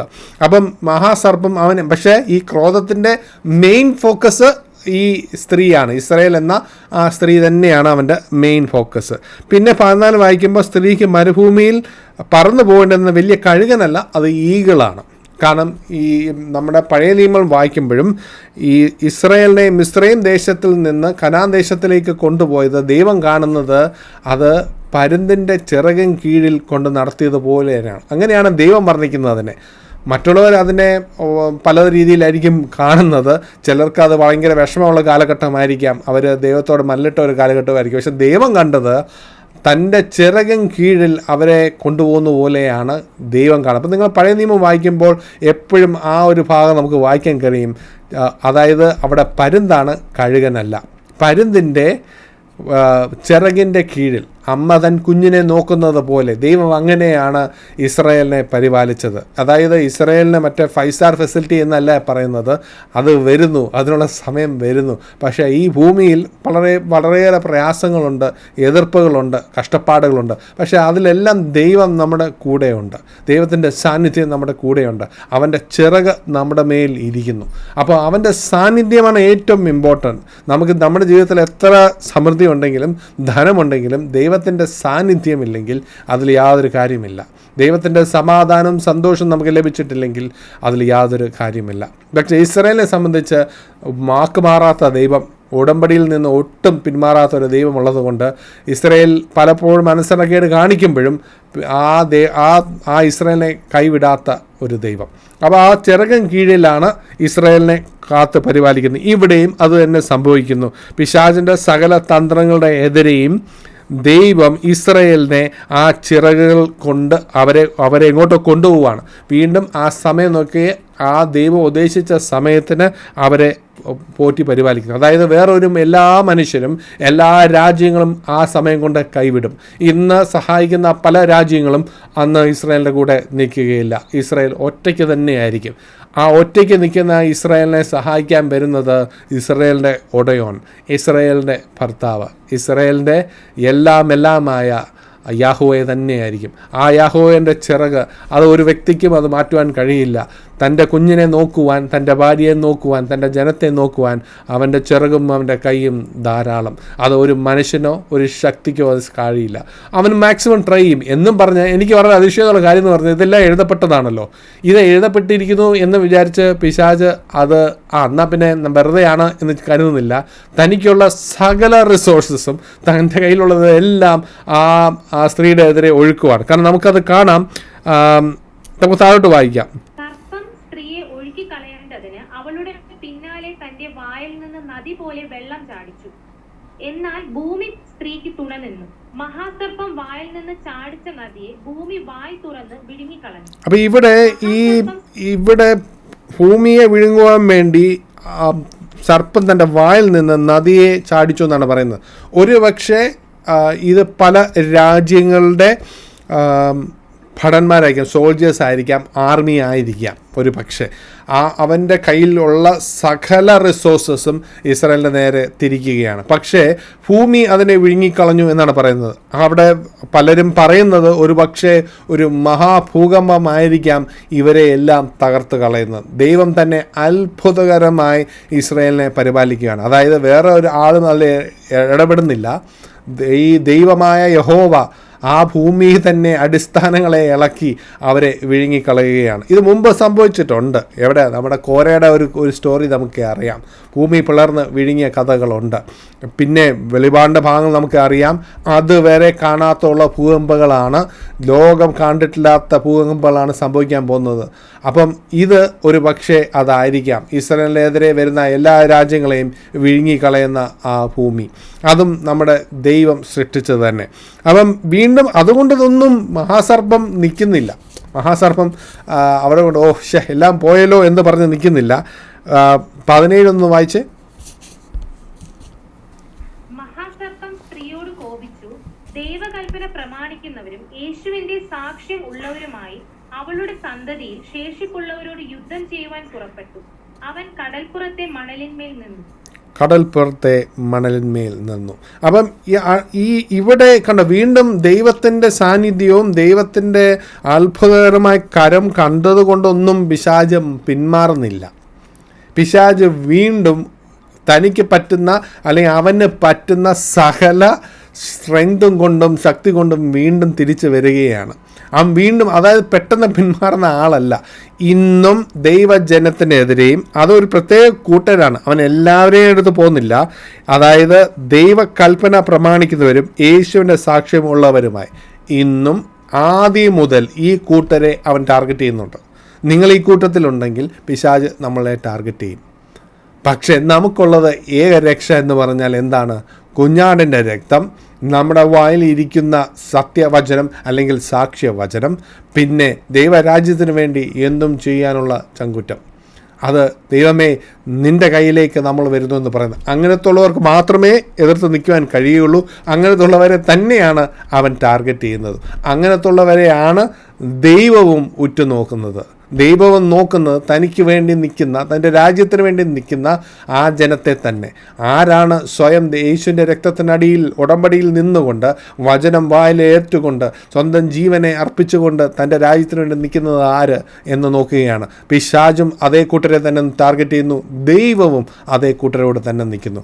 ഇസ്രായേലിൻ്റെ കൂടെ നിൽക്കുന്ന ദൈവം നമ്മുടെ കൂടെയും നിൽക്കുന്ന ദൈവം. ഇസ്രായേലിൻ്റെ ദൈവം മയങ്ങുന്നതുമില്ല, ഉറങ്ങുന്നതുമില്ല. അതായത് നമ്മൾ ഉറങ്ങിപ്പോയാലും, നമ്മൾ വീഴ്ചകളും കുറവുകളും വന്നാലും ദൈവം നമുക്ക് വേണ്ടി എണ്ണിച്ച് നിൽക്കുന്നു. പക്ഷേ ദൈവത്തിൻ്റെ ജനമേ, ഓർത്തുകൊള്ളുക, ഇത് നടന്നുകൊണ്ടിരിക്കുകയാണ്. ഇവൻ ദൈവത്തിൻ്റെ ജനത്തിനെതിരെ അവൻ ഇന്നും സ്ട്രാറ്റജി ഉപയോഗിച്ച് വന്നുകൊണ്ടിരിക്കുകയാണ്. അന്ന് ഒന്നും കൂടെ ഇൻറ്റൻസ് ആവുന്നെന്ന് മാത്രം. ഇത് പെട്ടെന്നുണ്ടായ സ്ട്രാറ്റജിയല്ല, ആദ്യം മുതൽ ഉള്ള ഒരു സ്ട്രാറ്റജിയാണ്. ഓക്കെ, അപ്പം നമുക്ക് ഇവിടെ നിന്നപ്പോൾ വെളിപാടിൽ 4 സ്ത്രീകളുണ്ട്. വെളിപാടിൽ മാത്രം 4 സ്ത്രീകൾ പറയുന്നുണ്ട്. ഒന്ന് ജെസബൽ, അല്ലേ? അത് അന്ന് ജെസബലിനെക്കുറിച്ച് നിങ്ങൾക്കറിയാം. ജെസബൽ എന്ന ആഹാബ് എന്ന രാജാവിൻ്റെ ഭാര്യയാണ്. നമ്മളിത് വളരെ ഡീറ്റെയിൽഡ് ആയിട്ട് പഠിച്ചിട്ടുണ്ട്. നമ്മൾ വെളിപാടിൻ്റെ 2-ാം അധ്യായം 20-ാം വാക്യത്തിൽ വന്നപ്പോഴും നമ്മൾ ജെസബലിനെ കുറിച്ച് പഠിച്ചു. പക്ഷേ അന്ന് ദൈവ മക്കളെ എതിരെ നിന്നത് അവളുടെ ഗ്രൗണ്ടിൽ നിന്നുകൊണ്ടാണ്. അതായത് ആഹാബിൻ്റെ ഭാര്യ ആയാലും താൻ ബാലിനെ സംരക്ഷിക്കുന്ന, ബാലിൻ്റെ പുരോഹിതന്മാരെ സംരക്ഷിക്കുന്ന ഒരാളായിട്ടാണ് നമ്മൾ കാണുന്നത്. 400-ൽ പരം ബാലിനെ ആരാധിക്കുന്ന പുരോഹിതന്മാർ അവളുടെ തീന്മേശയിൽ ഉണ്ടായിരുന്നു. അതായത് ദൈവ മക്കളെ പോലെ ഒന്നും അവൾ അഭിനയിച്ചില്ല. പക്ഷേ വെളിപാടിൻ്റെ 2:20 വന്നപ്പോൾ അവൾ സഭയുടെ അകത്താണ് നിൽക്കുന്നത്. എനിക്കത് വളരെ വളരെ ഇൻട്രസ്റ്റിംഗ് ആയിട്ട് തോന്നി. അതായത് സഭയുടെ പുറത്ത് അല്ലെങ്കിൽ ദൈവമക്കളുടെ എതിരെ വളരെ പ്രത്യക്ഷത്തിൽ തന്നെ കണ്ട യെസബേൽ ഇന്ന് അവളുടെ ഭാവം മാറി, അവളുടെ നിറം മാറി. അവൾ സഭയെ നേരിട്ടല്ല, സഭയുടെ അകത്ത് നിന്നുകൊണ്ട് തന്നെയാണ് അതിനെ തകർക്കാൻ നോക്കുന്നത്. എങ്ങനെയാണ്? അവൾ ദൈവവചനത്തിൽ നിന്ന് എതിർത്തുകൊണ്ട് മാറ്റി അവളുടേതായ രീതിയിൽ സഭയെ കൊണ്ടുപോകുമ്പോൾ. ഇന്ന് ഇത് പഠിപ്പിച്ചുകൊണ്ടിരുന്നപ്പോൾ, ഇത് എത്രയോ വർഷങ്ങൾക്ക് മുമ്പാണ് വെളിപാടിൻ്റെ 2:20 എഴുതിയിരിക്കുന്നെങ്കിൽ ഇന്ന് എല്ലാ സഭകളിലും ഏകദേശം ജെസബൽ കയറിയിരിപ്പുണ്ട്. എന്നാ പറഞ്ഞാൽ എല്ലാം തെറ്റെന്നല്ല ഞാൻ പറയുന്നത്. പക്ഷേ എത്രത്തോളം സഭകളിൽ ഇവൾ കയറിയിരുന്ന് കാണും, എത്രത്തോളം അവളുടെ കയ്യിലായിരിക്കും ഓരോ സഭകളെന്ന് നമുക്ക് ചിന്തിക്കാവുന്നതേ ഉള്ളൂ. അപ്പോൾ ഇന്ന് അവൾ എവിടെയാണ്? നമ്മുടെ സഭയിലുണ്ടോ ഒരു ജെസബൽ? അല്ലെങ്കിൽ മറ്റ് സഭകൾ നമ്മൾ കാണുന്നുണ്ടോ? അതോ നമ്മളിൽ തന്നെ ആ സ്വഭാവം കാണും? അപ്പോൾ ജെസബൽ എന്ന് പറയുമ്പോൾ ഒരു സ്ത്രീയാണ്, ആ സ്ത്രീയുടെ സ്പിരിറ്റാണ്. അതുകൊണ്ട് സ്ത്രീയിൽ മാത്രം നിൽക്കുമെന്ന് വിചാരിക്കേണ്ട. ഇതേ സ്വഭാവം ആണുങ്ങളിലേക്കും വരാം. ദൈവത്തിൻ്റെ വചനത്തിനെതിരെ പഠിപ്പിക്കുകയും ആ കോംപ്രമൈസിൻ്റെ ഒരു കാര്യം പഠിപ്പിച്ചു കൊടുക്കുകയും പഠിപ്പിക്കുന്ന ദൈവവചനത്തെ ദൈവത്തിൻ്റെ സത്യ ആരാധനയിൽ നിന്ന് മാറ്റിക്കൊണ്ടുവന്ന ഓരോ വ്യക്തിയും ഈ യെസബേൽ അല്ലെങ്കിൽ ജെസബൽ സ്പിരിറ്റിൻ്റെ അടിയിലാണ്, ആണായാലും പെണ്ണായാലും. പിന്നെ കാണുന്ന വേറൊരു സ്ത്രീയുണ്ട്, ഒരു വേശ്യയെക്കുറിച്ച് പറയുന്നുണ്ട്. അതാണ് രണ്ടാമതൊരു സ്ത്രീ. അത് വെളിപാടിൻ്റെ 17ഉം 18ഉം അധ്യായങ്ങൾ. നമ്മളിനി അതിലേക്ക് വരും. ബാബിലോൺ എന്നൊരു വേശ്യ, അല്ലെങ്കിൽ ഒരു വേശ്യയെക്കുറിച്ച് പറയുന്നുണ്ട്. അപ്പോൾ എല്ലാ സ്ത്രീകളാണെന്ന് ഓർത്തുകൊള്ളുക. ജെസബൽ ഒരു സ്ത്രീ എന്ന സ്പിരിറ്റ് ആണെങ്കിലും ജെസബൽ ഒരു സ്ത്രീയായിട്ടാണ് ചിത്രീകരിച്ചിരിക്കുന്നത്. പിന്നെ ഒരു വേശ്യ വരുന്നുണ്ട്. മൂന്നാമത് ഇസ്രായേൽ എന്ന് പറയുന്നത് എപ്പോഴും ഭാര്യയായിട്ടാണ് കാണുന്നത്. നമ്മൾ വെളിപാടിൻ്റെ 12 ഇപ്പോൾ നമ്മൾ കണ്ടതേ ഉള്ളൂ. ഇസ്രായേൽ എന്ന് പറയുന്നത് എപ്പോഴും ഭാര്യയായിട്ടാണ് ദൈവം ചിത്രീകരിച്ചിരിക്കുന്നത്. അങ്ങനെയാണ് ആ ഇമേജറി യൂസ് ചെയ്തിരിക്കുന്നത്. എന്നാൽ സഭയെ മണവാട്ടിയായിട്ടാണ് വെച്ചിരിക്കുന്നത്. അതുകൊണ്ട് തന്നെയാണ് ഞാൻ പറയുന്നത്, ഇസ്രായേലിന് വെച്ചിരിക്കുന്ന ഉടമ്പടികളും ഇസ്രായേലിനെ കുറിച്ച് വാഗ്ദത്തങ്ങളും എല്ലാം മണവാട്ടിയായ സഭയ്ക്ക് ചിലപ്പോൾ മണവാട്ടിയായ സഭയ്ക്ക് ഏറ്റെടുക്കാൻ പറ്റത്തില്ല. ചിലപ്പോൾ നമുക്കുള്ളതായിരിക്കത്തില്ല. കാരണം എന്തോ, അത് ആ സ്ഥലത്തിന് പെർട്ടിക്കുലറാണ്. ആ ദേശത്തിന് വളരെ സ്പെസിഫിക് ആയിട്ടുള്ള ഉടമ്പടികളും ആ ദേശത്തിൽ ആ സമയത്ത് നടക്കുന്ന പലരുമായിട്ട് നേരിട്ടുള്ള ഉടമ്പടികളുമാണ്. ആ ഉടമ്പടികൾ പലപ്പോഴും നമുക്ക് ഏറ്റെടുക്കാൻ പറ്റത്തില്ല. നമ്മൾ ആത്മീയമായ ഇസ്രായേലാണെങ്കിലും നമ്മൾ എടുക്കുന്ന ഉടമ്പടി ഒന്ന് വായിച്ച് നോക്കുന്നത് നല്ലതായിരിക്കും. ചിലത് വളരെ സ്പെസിഫിക് ആണ്. ആ ദേശത്തിനും ആ ജനതയ്ക്കും ആ സമയത്തും ഉള്ള ഉടമ്പടിയാണ്. അതിലെല്ലാം സഭയ്ക്ക് ഏറ്റെടുക്കാൻ പറ്റില്ല. എന്നാൽ സഭയ്ക്ക് കൊടുക്കുന്ന അനേകം ഉടമ്പടികളുണ്ട്. അതിൽ ഏറ്റവും വലിയ ഉടമ്പടി എന്ന് പറഞ്ഞാൽ മണവാട്ടിയെ എടുക്കപ്പെടുന്നുള്ളതാണ്. അതാണ് നമുക്കുള്ള ഏറ്റവും സന്തോഷകരമായ ഒരു കാര്യം. അതാണ് നമ്മുടെ ഹോപ്പും നമ്മുടെ വിശ്വാസവും. അതായത് ഇതൊക്കെ തുടങ്ങുന്നതിന് മുമ്പ് മണവാട്ടിയെ കൊണ്ടുപോവാണ്. കാരണം മണവാട്ടി, അതിൻ്റെ കൂടെ മണവാട്ടിയുടെ ഒരു കല്യാണമുണ്ട് അല്ലേ. അതുകൊണ്ട് പലപ്പോഴും ചിലർ പറയുന്ന ഈ സ്ത്രീ എന്ന് പറയുന്നത് സഭയാണ്, സഭയെ നോക്കുന്നതാണ്, ദൈവമാണ്. അവിടെ ഒരു വലിയ പ്രശ്നമുണ്ട്. ഈ സ്ത്രീ പ്രഗ്നൻ്റ് ആണ്. അപ്പോൾ ഈ മണവാട്ടി ആരാണ്? ഈ മണവാട്ടിയെ എങ്ങും പ്രഗ്നൻ്റ് ആയിട്ട് കാണുന്നില്ല. കല്യാണം നടന്നിട്ടില്ല. അപ്പം മണവാട്ടി ആക്ച്വലി സഭയാണ്. അതാണ് വെളിപാടിൻ്റെ 19:7 നമ്മൾ കാണുന്നത്. ത്രൂ ഔട്ട് ദ ബൈബിളുകൾ വായിക്കുമ്പോൾ, എസ്പെഷ്യലി ന്യൂ ടെസ്റ്റമെൻ്റ് നമ്മൾ വായിക്കുമ്പോൾ, ഈ മണവാട്ടി എന്ന് പറയുമ്പോൾ അത് സഭയാണ്. ഭാര്യ എന്ന് പറയുന്നത് ഇസ്രായേലും. അപ്പോൾ അതൊന്ന് ഓർത്തോളണം. അപ്പോൾ 4 സ്ത്രീകൾ, ജെസബൽ ഒരു വേശ്യ, ബാബിലോൺ എന്ന ഒരു വേശ്യയെക്കുറിച്ച് പറയുന്നുണ്ട്, ഇസ്രായേൽ എന്ന ഭാര്യയെക്കുറിച്ച് പറയുന്നുണ്ട്, മണവാട്ടിയെക്കുറിച്ച് പറയുന്നുണ്ട്. ഓക്കെ, നമുക്കിനി പെട്ടെന്ന് തന്നെ അടുത്തിലേക്ക് പോകാം. ഇനി കണ്ട രണ്ടാമത്തെ ചിഹ്നം അല്ലേ. നിങ്ങൾ വിചാരിച്ചു അതിലേക്കൊന്നും അധികം പറഞ്ഞില്ലല്ലോ. നമ്മളതിലേക്ക് തന്നെ വരുന്നു.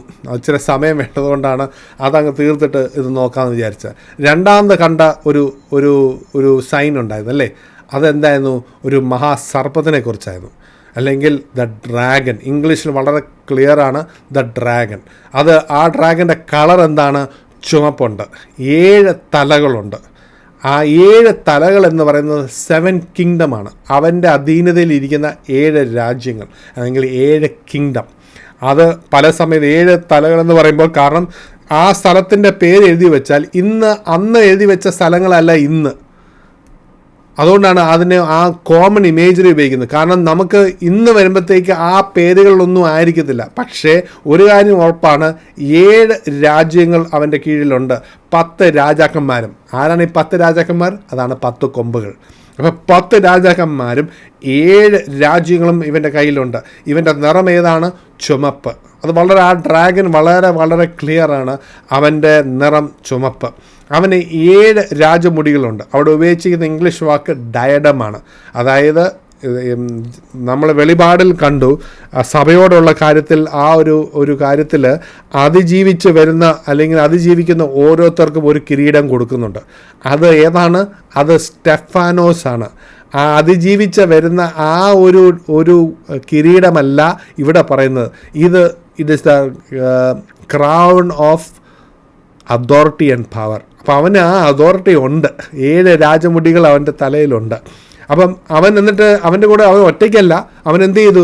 ആകാശത്തിലെ നക്ഷത്രങ്ങൾ, ആ നക്ഷത്രങ്ങൾ എന്ന് പറഞ്ഞാൽ ഏഞ്ചൽസാണ്, അത് 3-1 അവൻ്റെ കൂടെ വലിച്ചുകൊണ്ട് വന്നു കഴിഞ്ഞു. തന്ത്രപരമായിരിക്കാം, അവർക്ക് അബദ്ധം പറ്റിയതായിരിക്കാം. പക്ഷേ വീണത് തന്നെ. ഇനി അവർക്ക് അവൻ്റെ കൂടെ നിൽക്കുകയല്ലാതെ വേറെ വഴിയില്ല. സ്വർഗരാജ്യം അവരെ ഏറ്റെടുക്കുകയില്ല. പിശാചോ അവനെ വെറുതെ വിടാൻ പോകുന്നില്ല. അപ്പോൾ അവൻ്റെ കൂടെ തന്നെ നിൽക്കുന്നു 3-1. അപ്പോൾ ഇവൻ്റെ മെയിൻ പണി എന്താണ്? സഹോദരന്മാരെ കുറ്റപ്പെടുത്തുക, അക്യൂസർ ഓഫ് ദ ബ്രദറൻ. അതുകൊണ്ട് തന്നെയാണ് സ്വർഗം അവനെ തള്ളി താഴെയിടുന്നത്. പക്ഷേ ഇവൻ്റെ സകല പരിപാടിയും അവൻ ഒറ്റയ്ക്കല്ല ചെയ്യുന്നത്. അവനൊരു ട്രിനിറ്റി ഉണ്ട്. അതായത് സ്വർഗത്തിൽ 3 ഉണ്ടല്ലോ. സ്വർഗത്തിൽ പിതാവുണ്ട്, പുത്രനുണ്ട്, പരിശുദ്ധാത്മാവുണ്ട്. അപ്പം അവൻ ആ രാജ്യത്തിലുണ്ടായിരുന്നവനാണ്. അവൻ അത് ഈ ആരാധനയിൽ നമ്പർ 2 ആയിരുന്നവനാണ് അല്ലേ. അവൻ 2ാം സ്ഥാനം ഉണ്ടായിരുന്നവനാണ്. ആരാധനയും ദൈവരാജ്യവും എല്ലാം വളരെ അടുത്ത് കണ്ടവനാണ്. അതുകൊണ്ട് തന്നെ അവൻ, അതായത് നമുക്കൊരു കമ്പനി ഉണ്ടായിരുന്നു, നമ്മുടെ ഒരു എംപ്ലോയി ഉണ്ടായിരുന്നു. ഈ എംപ്ലോയി നമ്മളുടെ എല്ലാം പഠിച്ചു കഴിഞ്ഞിട്ട് നമ്മളോട് അടി ഉണ്ടാക്കിയിട്ട് തൊട്ടപ്പുറത്ത് അതേ മോഡൽ വേറൊരു കമ്പനി തുടങ്ങുന്നു. അത് തന്നെയാണ് പിശാച് ചെയ്തിരിക്കുന്നത്.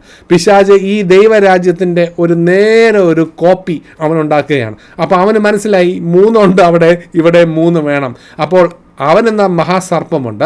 പിന്നെ അവൻ്റെ മെയിൻ പാർട്ടി എന്ന് പറഞ്ഞാൽ ഈ എതിർ ക്രിസ്തു എന്ന വ്യാജ ക്രിസ്തു എന്ന മൃഗമാണ്.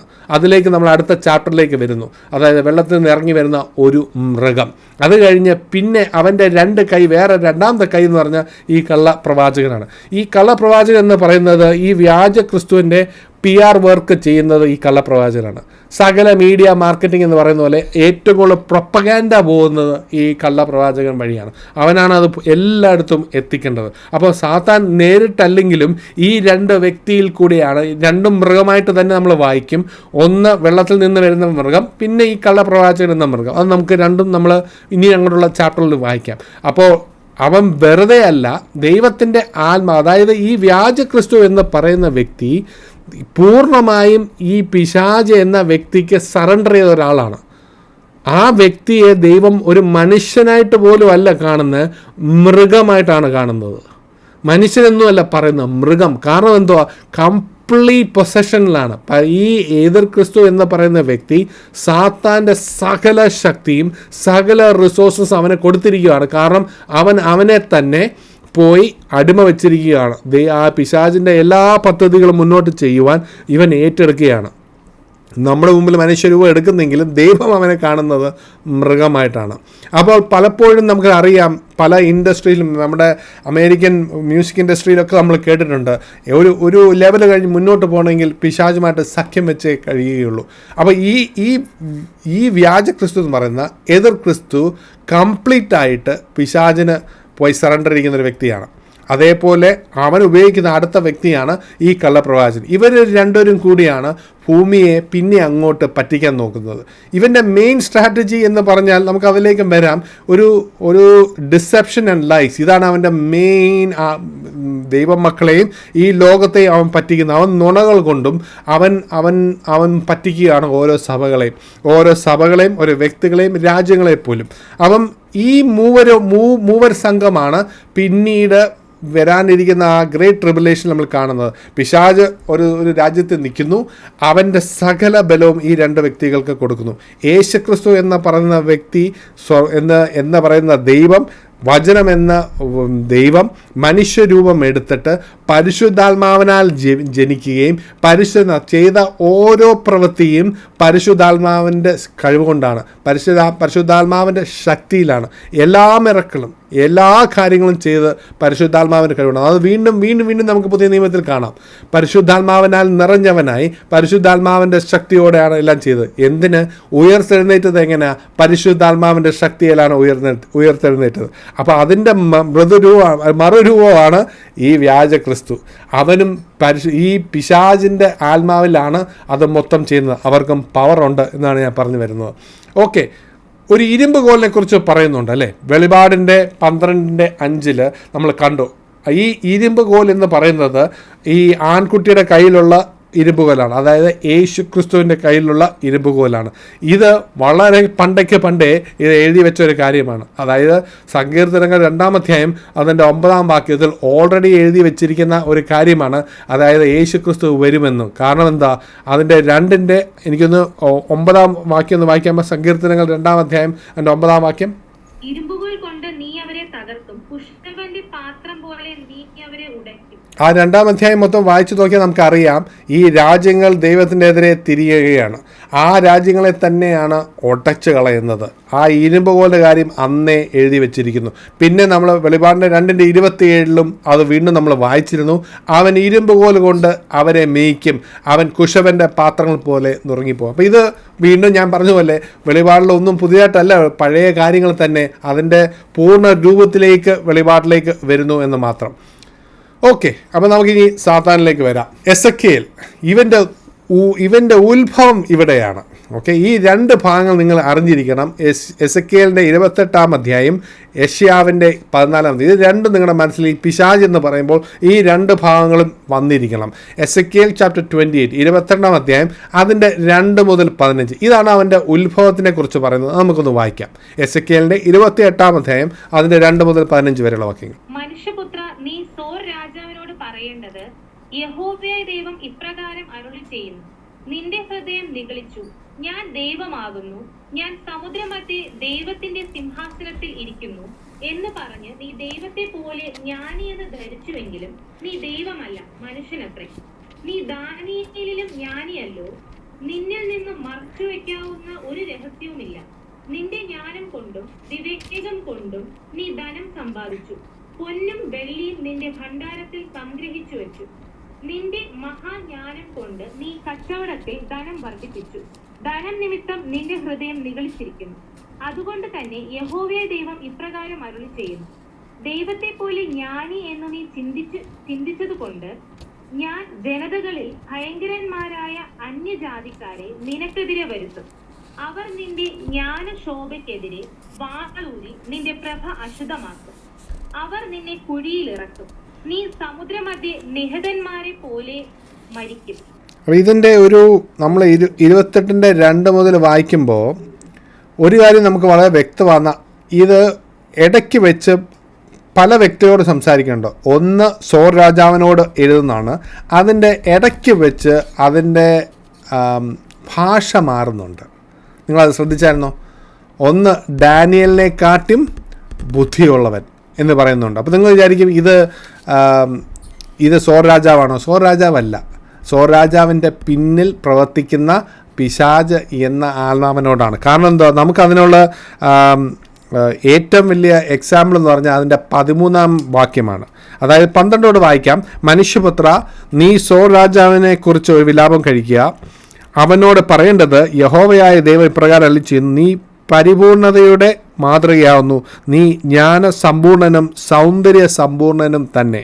നീ ദൈവത്തിൻ്റെ തോട്ടമായ ഏദനിലായിരുന്നു. ഇത് സോർ രാജാവല്ല. സോർ രാജാവ് ദൈവത്തിൻ്റെ ഏദൻ തോട്ടത്തിലില്ല. പക്ഷേ അവനെക്കുറിച്ചുള്ള വിവരണം കണ്ടോ? അതായത് അവൻ പരിപൂർണതയുടെ മാതൃകയായിരുന്നു. He was പെർഫെക്ഷനാണ്. അതുകൊണ്ടാണ് നമ്മൾ ഒത്തിരി പെർഫെക്ഷനിലേക്കൊന്നും കയറണമെന്ന് പറയുന്നത്. കാരണം ഇവൻ പെർഫെക്ഷൻ്റെ ഒരു വലിയൊരു മാതൃകയായിരുന്നു. ഇവനെക്കാട്ടിയും പെർഫെക്റ്റായിട്ടൊരു സാധനം ഇല്ലായിരുന്നു. വളരെ സൗന്ദര്യമുള്ള ഒരു ബീയിങ് തന്നെയായിരുന്നു. ജ്ഞാനസമ്പൂർണനും സൗന്ദര്യ സമ്പൂർണനും തന്നെ. ഇത് രണ്ടും അവനിലുണ്ട്. ഇത് ദൈവം അവനെ അങ്ങനെയാണ് സൃഷ്ടിച്ചത്. അപ്പം നീ ദൈവത്തിൻ്റെ തോട്ടമായ ഏദനിലായിരുന്നു.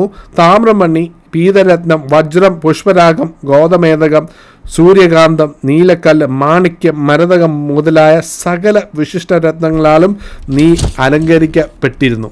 നിന്റെ ആഭരണങ്ങളും അലങ്കാര വസ്തുക്കളും പൊന്നുകൊണ്ട് തീർത്തവയായിരുന്നു. നീ സൃഷ്ടിക്കപ്പെട്ട ദിവസം തന്നെ അത് തയ്യാറാക്കിയിരുന്നു. ഇത് വീണ്ടും ദൈവം ഉണ്ടാക്കി കൊടുത്തതാണ്, അല്ലാതെ പിശാച് ഉണ്ടാക്കിയതല്ല. അപ്പം ഏദൻ തോട്ടത്തിൽ സൗന്ദര്യ സമ്പൂർണൻ, ജ്ഞാനസമ്പൂർണൻ, ദാനിയേലിനേക്കാൾ ബുദ്ധിയുള്ളവൻ. അപ്പം ഇത് ഒരു പക്ഷേ ഇവനേക്കാൾ വെല്ലുന്ന വേറൊരു കെരൂബ് ഇല്ലായിരുന്നു. ഇന്ന് അവൻ്റെ എതിരെ നിൽക്കുന്ന കെരൂബുകൾ ഏറ്റവും പ്രധാനി മൈക്കിളാണ്.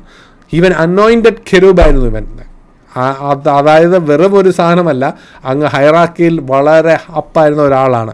ഇന്ന് ഈ പിശാചിനോട് എതിർത്ത് നിൽക്കുന്നത് മൈക്കിളാണ്. അത് ഏകദേശം അതേ സ്റ്റാറ്റസിൽ അല്ലെങ്കിൽ അതേ ഹൈറാക്കിയിൽ റാങ്കിൽ നിൽക്കുന്നത് മൈക്കിളാണ്. ബൈബിളിൽ ആക്ച്വലി ഒരേ ഒരു ആർക്കേഞ്ചലിനെ കുറിച്ച് പറയുന്നുള്ളൂ, അത് മൈക്കിളിനാണ്.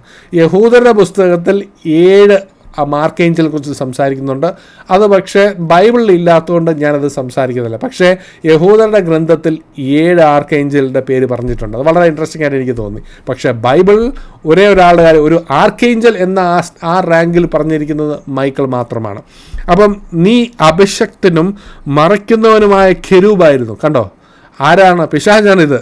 നീ അഭിഷക്തനും മറയ്ക്കുന്നവനുമായ കെരൂബായിരുന്നു. ഞാൻ നിന്നെ ദൈവത്തിൻ്റെ വിശുദ്ധ പർവ്വതത്തിൽ ആക്കിയിരുന്നു. നീ അഗ്നിമയ രത്നങ്ങളുടെ മധ്യേ സഞ്ചരിച്ചു പോന്നു. നിന്നെ സൃഷ്ടിച്ച നാൾ മുതൽ നിന്നിൽ നീതികേട് കണ്ടതുവരെ നിന്റെ വഴികളിൽ നിഷ്കളങ്കനായിരുന്നു. അതായത് പിശാച് അതുവരെ നിഷ്കളങ്കനായിരുന്നു. അതിന് ശേഷമാണ് അവനിൽ നീതികേട് കണ്ടത്. നീതികേട് അന്ന് മുതൽ ദൈവം അവൻ്റെ എതിരെ തിരിയുകയാണ്. നമ്മൾ പലപ്പോഴും വിചാരിക്കും നമ്മളിൽ നീതികേടില്ലേ.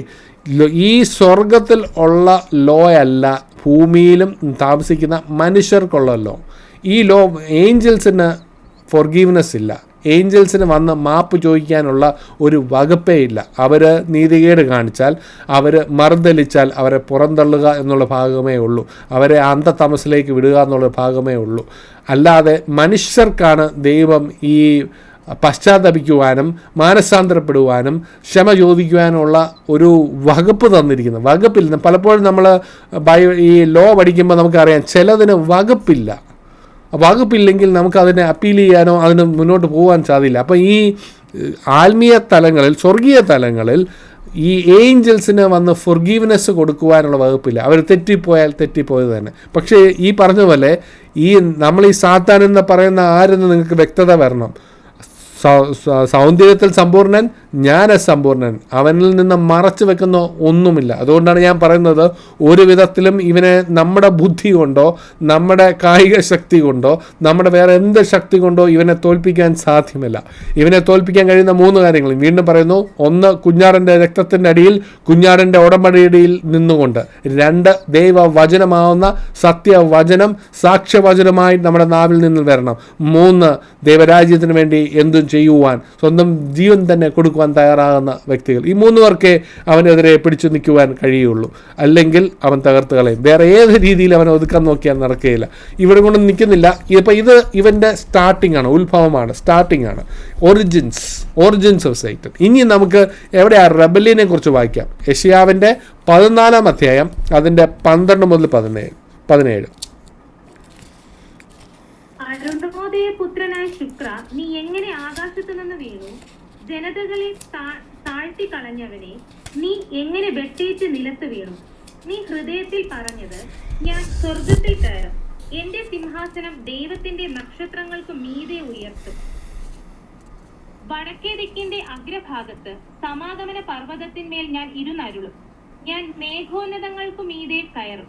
ഞാൻ അത്യുന്നതനോട് സമനാകും. എന്നാൽ നീ പാതാളത്തിലേക്ക്, അഗാധമായ കുഴിയിലേക്ക് താഴ്ത്തപ്പെടും. നിന്നെ കാണുന്നവർ നിന്നെ തുറിച്ചു നോക്കി നിന്നെക്കുറിച്ച് ചിന്തിച്ച് ഇപ്രകാരം പറയും, ഭൂമിയെ നടുക്കുകയും രാജ്യങ്ങളെ കുലുക്കുകയും ലോകത്തെ മരുഭൂമി പോലെ ആക്കുകയും അതിലെ പട്ടണങ്ങൾ നശിപ്പിക്കുകയും തന്റെ തടവുകാരെ വീട്ടിലേക്ക് വിട്ടയക്കാതിരിക്കുകയും ചെയ്തവൻ ഇവനല്ലയോ? അപ്പോൾ ഇതിനൊക്കെ ഒരു സമയം വരുന്നു, അവൻ്റെ ജഡ്ജ്മെൻറ്റ് വരുന്നു. അവൻ്റെ ജഡ്ജ്മെൻറ്റ് ഓൾറെഡി എഴുതി വെച്ചിരിക്കുന്നു. ഇതിന് യാതൊരു മാറ്റവുമില്ല. ഇതെന്ന് ഒരു കോമയോ ഒരു പുള്ളിയോ മാറ്റുവാൻ സാധ്യമല്ല. പക്ഷേ ഇവൻ ദൈവജനത്തിനെതിരെ തിരിയും, ദൈവത്തിൻ്റെ വചനം പ്രമാണിക്കുന്നവരെതിരെ വരും. അതുകൊണ്ട് നമ്മൾ അലേർട്ടായിട്ട് തന്നെ ഇരുന്നേ മതിയാവുള്ളൂ. ആ ദൈവരാജ്യത്തിലേക്ക് നമ്മൾ കയറുന്നത് വരെ അത് യുദ്ധം തന്നെയാണ്. ആത്മീയ യാത്ര ഒരു യുദ്ധം തന്നെയാണ്. എന്താ അതൊക്കെ പറയുന്നത്?